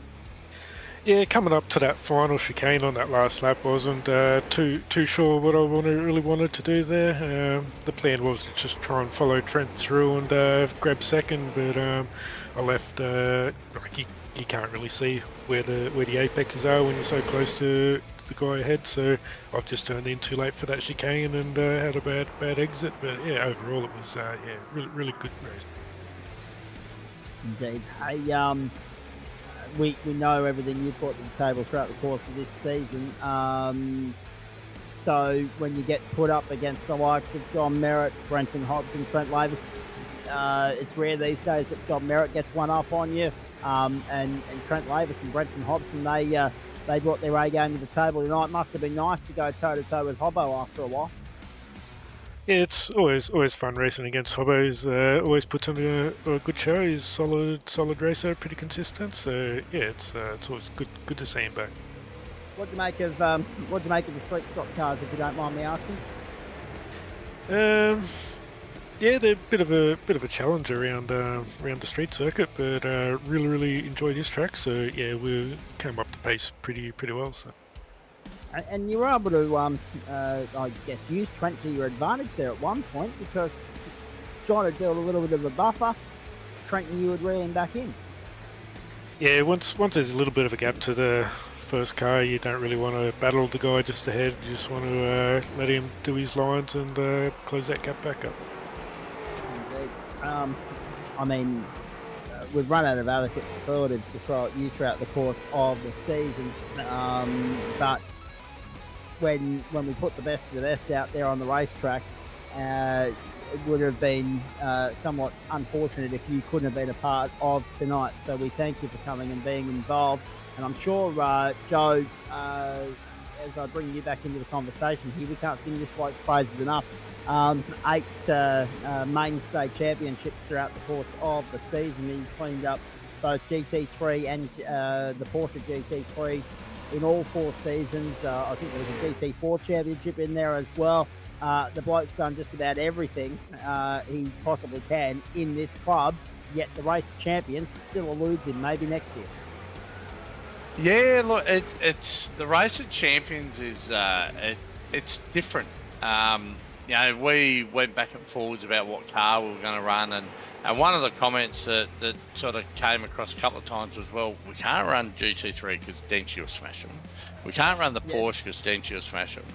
And it's picking combos that people don't run on a regular basis is key around the idea behind it. But, I mean, there's probably everything that could be said about, you know, Matt's talent and his tenacity behind the wheel. I mean, I'm sure I haven't actually asked him yet, but I'm sure he's probably a little disappointed with a couple of races that happened in that final round in the Porsche, even though he had the championship. The Phillip Island round, it seemed like if there was any incident, you were in the middle of it, Denchi, there. I think you came to within about 6 inches of killing me there at one stage.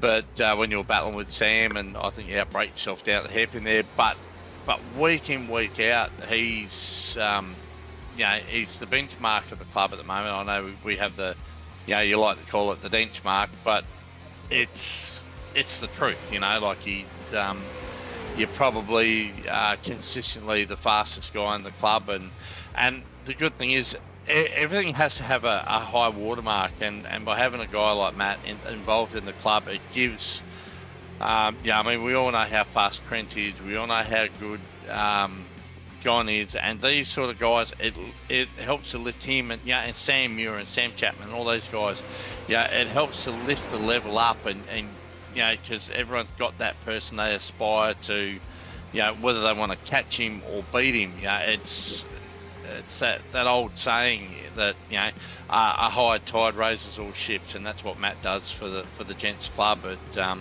It gives a level for some of the guys to try and aspire to and chase, and the way about without trying to blow his horn too much, the way Matt goes about his racing's pretty special within the club. It's not often he gets involved in skirmishes or gets a slap on the wrist. So the way he goes about his racing is something that we can all aspire to try and do. Indeed, and on that note, actually, big thanks to Josh Zuno, who looked after race control tonight. He has seen himself out. We've still got, and Nick Podiatis as well, who put the show on with Joe Baldwin. He's seen himself out as well. We've still got Sam Chapman and Adam Lavis to get to, and we'll get back to Trucker in just a moment. Hey, Denchi, well done, mate. Look forward to seeing you have another bite at this next season to join Hobbo and Hot Lap on the honour roll. And good luck with what's left of the sim racing season between now and Christmas, mate, and compliments of the season to you, and we'll see you at the end of January. Yeah, look forward to round one of the new season. Should be great. Particularly when you're back in something that you're a little bit more familiar and comfortable with, and that was one of the things that actually, as we let you go, Trucker mentioned earlier in the piece, off air, of course. We're having a chat between races 2 and 3, and he said, there are people within the server, and I think he might have been talking about Chapo as well at this point in time, that prefer that preparation time and that comfort of or knowledge and understanding of knowing the car, knowing the circuit, and you didn't have that tonight. But I mean, clearly it didn't phase you too much because you were still right there at the pointy end. I mean, I'll be honest. The only thing different about our normal races and this one is I didn't actually have to make a setup for this one. I just jump in and drive. So. Well, that's true too. The fixed setup certainly did even the playing field out a little bit. Hey mate, we won't hold you up any longer. We've got to get out of here. We're almost out of time. But well done on everything this season that you've achieved right across the calendar year. Actually, it's been phenomenal, and we'll catch up with you again next year. Righto, we'll catch everyone then. Yeah, congratulations on a stellar year, Matt. And yeah, unlucky 1 point tonight, probably by way of some bad tyres. So great season all round, mate. Well done. Yeah, thanks. We might have to talk to pit crew about giving you second-hand tyres for that one, I think. Second, the fixed setup efficiencies. Yeah, Trent's right there with you, mate. Very nicely done.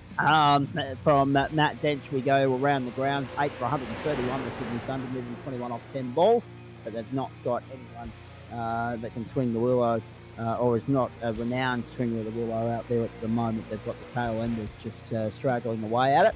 And we'll let you know the full final score when we have it in just a few moments' time. In the meantime, Adam Lavis, top 5 finish overall for the night. Somewhat lost, somewhat forgotten about in that final race, unfortunately, because of everything happening between the top 4 at the pointy end of town. But consistency has been the key to your success all season long, and you continued that tonight.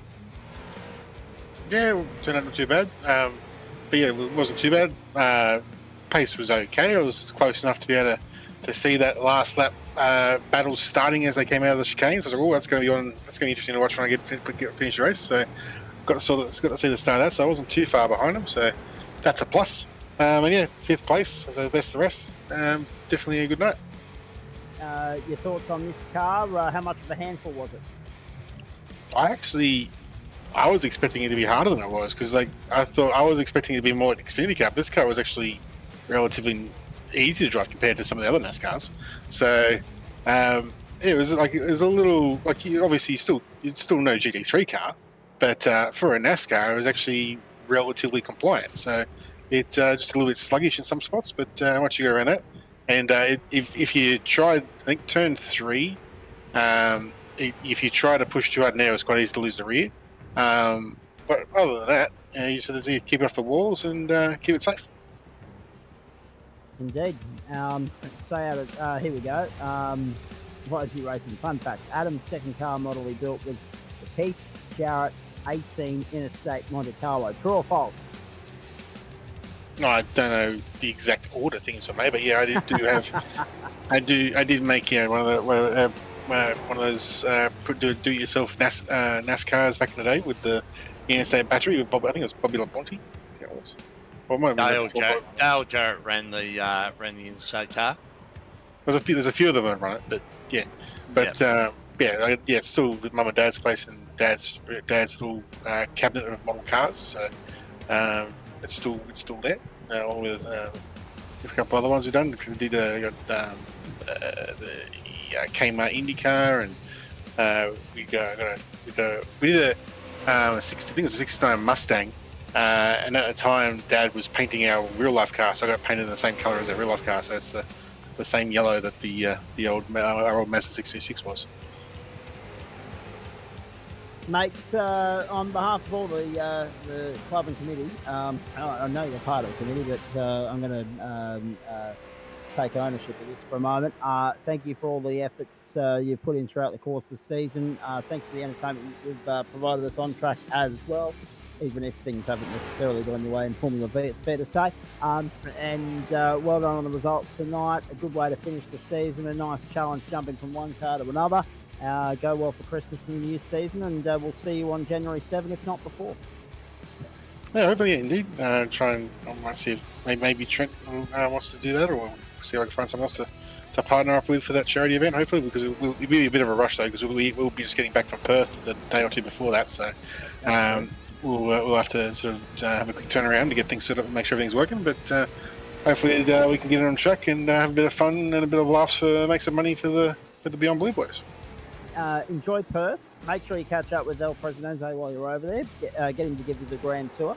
At the same point, enjoy being in a part of the world where the time difference makes a lot more sense, as I've said about Queensland on so many occasions throughout the course of this season. And Trent's in pending work commitments as well.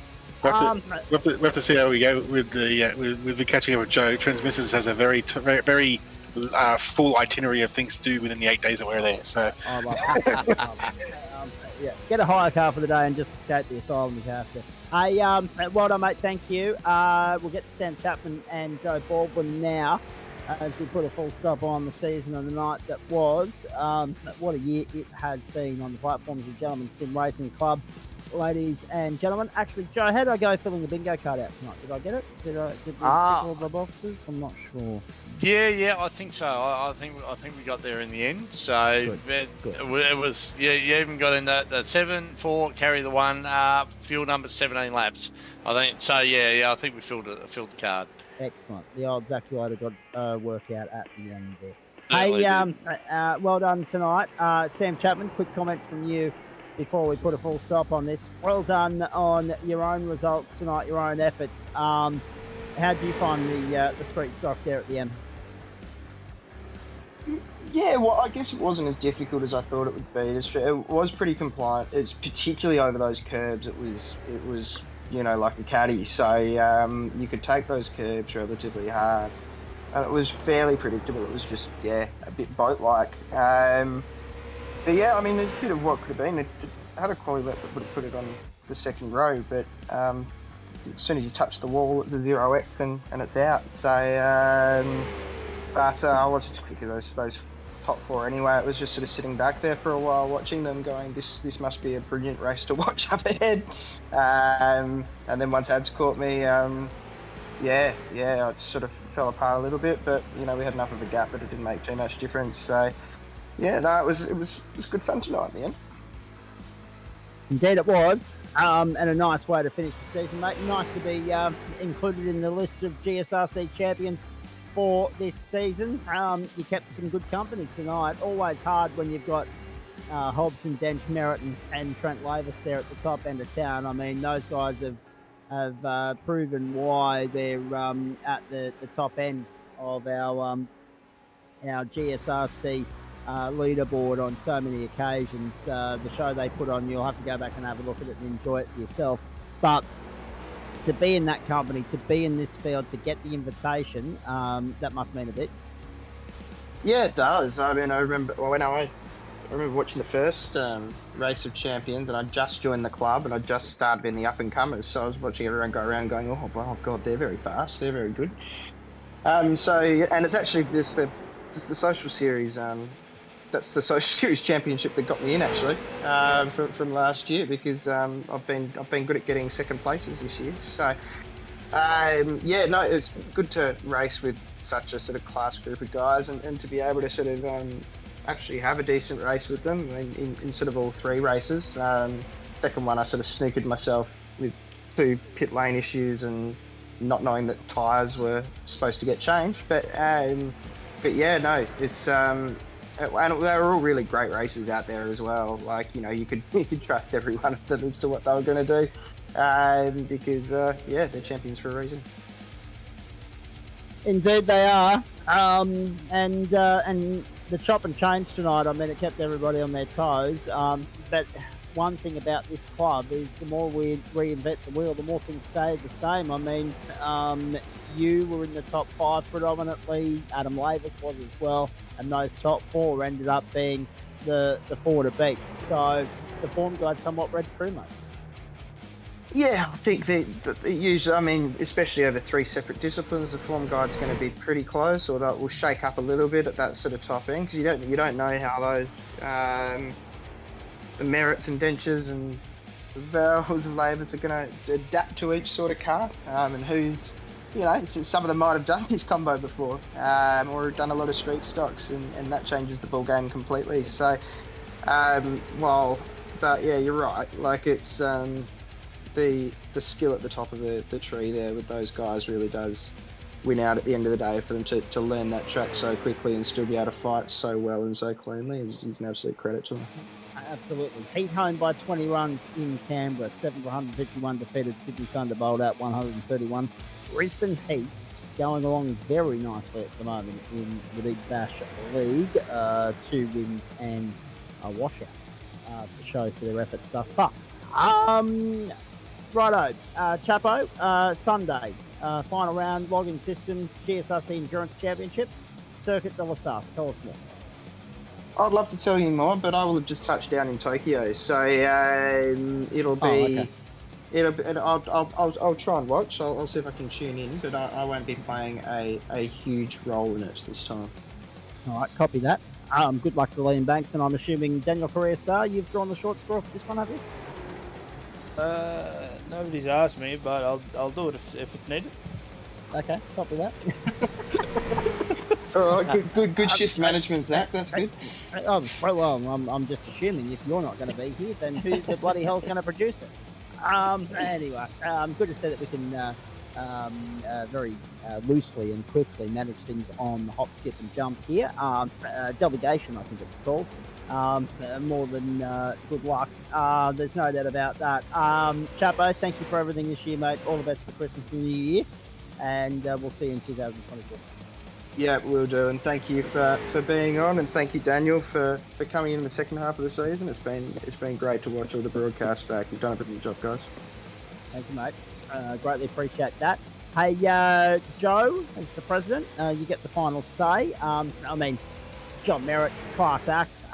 Brenton Hobson didn't buy all the luck required tonight in the same way, nor did Matty Dench.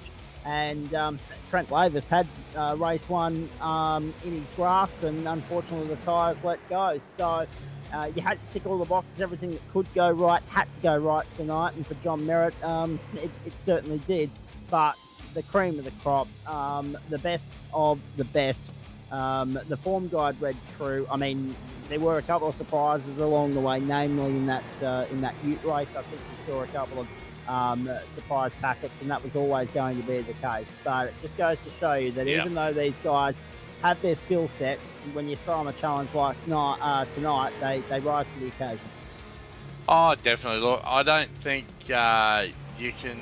Whilst we have to name just one winner in John Merritt, I think you can absolutely throw a blanket over the top four: Dench, Merritt, Hobbo, and Loebsy and Denchy there. Them four guys at the end of that last race were just fantastic. Obviously, Hobbo had the slowdown, which probably took him out, but any of those top four guys were the club champions, like race champion overall for the season. So and it was a great event. I think it went off well. And I've got to say, big thanks to Josh Wino for stepping up and doing the race control for the night. Dan Carissar, thank you very much on short notice for doing the broadcast, and Nick Fo, the artist, for doing all the organising and getting things underway to make it happen. It was a little short notice by the time we'd actually made the call and made it all happen. Unfortunately, we missed the Whittaker brothers tonight, so commiserations to those two guys. They had some real world racing stuff on, and I'm absolutely certain if those guys had been here, they would have been right up there in the mix with these four guys as well. Absolutely. So there'd be no doubt that Chris and Brendan wouldn't have been involved at the front. So yeah, unfortunately, some real world stuff got in the way there for them boys, but fantastic event. I don't think there was one grumble or whinge or anything out of any of the guys, simply because they're all champions, every one of the guys that took part in it. So it's the second running of it. We're going to make it an annual event at the end of the season every year is the hope going forward, rather than waiting another 17 months. So yeah, same bat time, same bat channel next year. We'll run the same concept. I think it seems to be one that works and guys enjoy it. Seems to put on a good show. Very nicely said from you, my friend. I appreciate that. Well done on your efforts as the president of the club, bringing this to life earlier in the week and pulling it off very nicely tonight. Hey, we're back on the 7th of January, and we're looking forward to that. Yes. And I know you'll have more information on the club servers in the next short while. And Beyond Blue, a great cause for what will hopefully be a great night at the office. Absolutely. And I also meant to say too, thanks to you as well, Zach, for No worries. not only I've got for nothing better on tonight. my holidays.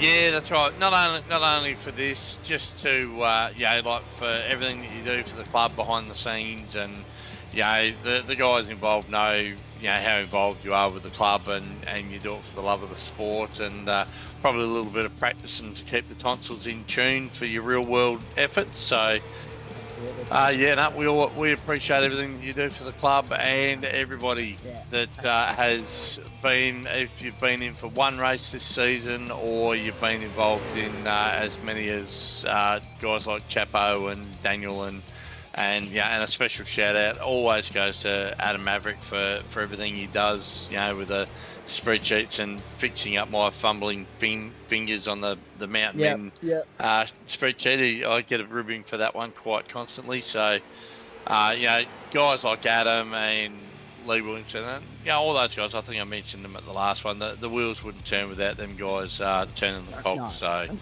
thanks to all the members, everyone that gets involved. Josh Wino, he's come on and been a solid member in the sort of during 2023, and to all the guys. So thanks to everybody. And it's interesting to note as well that Josh, who is now taking a leaf out of my book, thank you. Josh started out as a spectator, tuning into our broadcast before we got involved. So well done to him, well done to you guys as well. Daniel Correa, you've been rather silent tonight. It's easy when there's 4 other people wanting to have a chat in the booth with you. But thank you to you for your efforts in getting on board with this at late notice as well. And looking forward to working with you again next year on the platforms of the Gentleman Sim Racing Club. Any thoughts from you on the way out? No, mate. It's been a fantastic night of racing.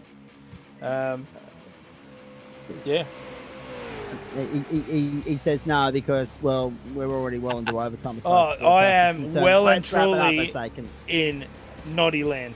Not even going to sugarcoat it. No, me too. And I was hoping to watch the end of the Big Bash. That has come and gone, so that's okay. On the Paramount Plus it is, I think. Hey, on behalf of all the crew here, thank you so much for being a part of what we do, ladies and gentlemen, whether you're a viewer, whether you're a driver, whether you're a committee member, whether you're a sponsor, whether you're a team manager, whether you're a driver, communicator, having logged into their iRacing server just to be in their ear and be a spotter for them throughout the course of the season. Whatever role you played in 2023, we're immensely grateful for the fact that you've been a part of it. It's a fun little circus. We love it.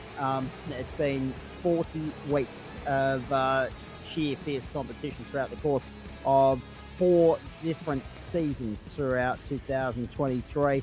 And we finish it off with a little bit of overtime here on a Tuesday night to crown John Merritt as our champion of champions within the Gentleman Sim Racing Club. And to be fair, as we said, even though John got the crown tonight, take nothing away from all the other champions and what they've brought to the table throughout the course of the season, because it's very hard to deliver on the big stage over the course of 3 hours when you're so used to compiling a season and putting it together over the course of 10 weeks. Sometimes, as you saw tonight, if it hinges on one night and it doesn't fall your way, it's not a fair reflection of the performance of said driver and everything they normally bring to the table. But that's the beauty of these events. They are one-off. There is a little bit of fun attached to it. There's a little bit of seriousness attached to it. And we had the best of everything tonight, including a very well-enjoyed last lap thriller there in the street stocks. We couldn't do this without the great people scrolling across the bottom of your screen at the moment, ladies and gentlemen. Our one last tip of the hat with sponsors for 2023, and they include Sprite Insider, Player One Single, Leipzig Racing, Waste Options, the great people at Orbic Australia, Login Systems, more on them in a moment, and of course M-Wave and Flash Graphics. And of course, on the note of Flash Graphics, John Simpson and all his crew, GSRC.inc, if you want to get in amongst all the merch, the club merch available for purchase. Not too late to get something for, well, a delayed, potentially late Christmas present, if you don't mind me saying so. GSRC.Shopify to show your support, your love of the club, and fly the club's colours, be it at a local pub trivia night, be it at a concert, be it you know, on a road trip, whatever the case may be. Get out and get amongst that and spread the word of the GSRC. GSRC.merch.myshopify.com or merch.tgsrci.com or race.tgsrci.com to get involved with everything that we do and be better across it, knowledgeable wise, because at the end of the day, that's where you sign up to get involved in this lunacy each and every week. On the subject of that, we've got one assignment left for this calendar year. It is going to be Sunday, December 17, 6 hours of the Circuit de la Sarre, the final round of the Login Systems GSRC Endurance Championship for the Hypercars and the GT3s. More information on that when we get to Sunday. We expect potentially a few hours of broadcast between both Liam Banks and Daniel Correa-Sarr. Maybe even Grant Gill might throw his hat into the ring. I'm not sure what Gill's up to at the moment. We didn't see him tonight. In saying that, we've also got the first assignment of a new season before competition gets underway, that charity fun night coming up for Beyond Blue, and more information on how you can get behind that on the night and donate to Beyond Blue and donate to the cause of the club's fundraiser for Beyond Blue in due course as well. Sunday, January 7th, start time to be confirmed, format, cars, all that to be confirmed as well. That'll be the last, the agenda for the committee for the last club committee meeting of the year, I would imagine. And on that subject, we are done. I think Joe Baldwin nailed the point there a few moments ago when he said just keep the tonsils fit and healthy and ready for anything I might do in the real world. But it's more than that, and it's what I said on West Bromwell Radio when I signed off there a week and a half ago. It's purpose.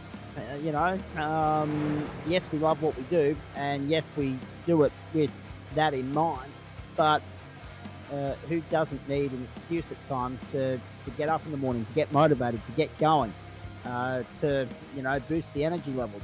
This ticks all of those boxes and then some. I mean, what would weeknights look like otherwise if we weren't here? So there's a reason we do this. There's a purpose to it. It's enjoyment, it's involvement, it's inclusion, it's all that sort of stuff. We love what we do here on the platforms of the Gentleman Sim Racing Club. Doesn't matter whether it's this side of the fence or that side of the fence. And on that note, a big tip of the hat to the committee who have the thankless job at times to keep these blokes happy throughout the course of the year. Not an impossible task, in the words of Billy Birmingham, but pretty bloody close to it. On behalf of the entire crew here, that's it from us. We're done. It's been a great season, topped off by a great night where John Merritt has joined Brenton Hobson as a GSRC Race of Champions victor. We hope you've enjoyed it as much as we've enjoyed bringing it to you. We sincerely wish you a very Merry Christmas and Happy New Year. We hope you enjoy it as much as we'll enjoy taking the chance to put the feet up, kick back and relax, and take the headphones off, switch off, and just take the opportunity to enjoy some family time and have some downtime before we fire back up. First on January 7 and then a few weeks later on January 29. On behalf of Nick Fodiatis, Joe Baldwin, Josh Juno, Daniel Correa-Sarr, and the entire broadcast commentary and production team that have brought you the Race of Champions in 2023, I'm Zach Caban. Until we see you on January 7 and the boys see you on Sunday for the Enduro, have a great evening, everybody. Thanks for coming along for the ride. Until we see you on January 7 at 5.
Bye.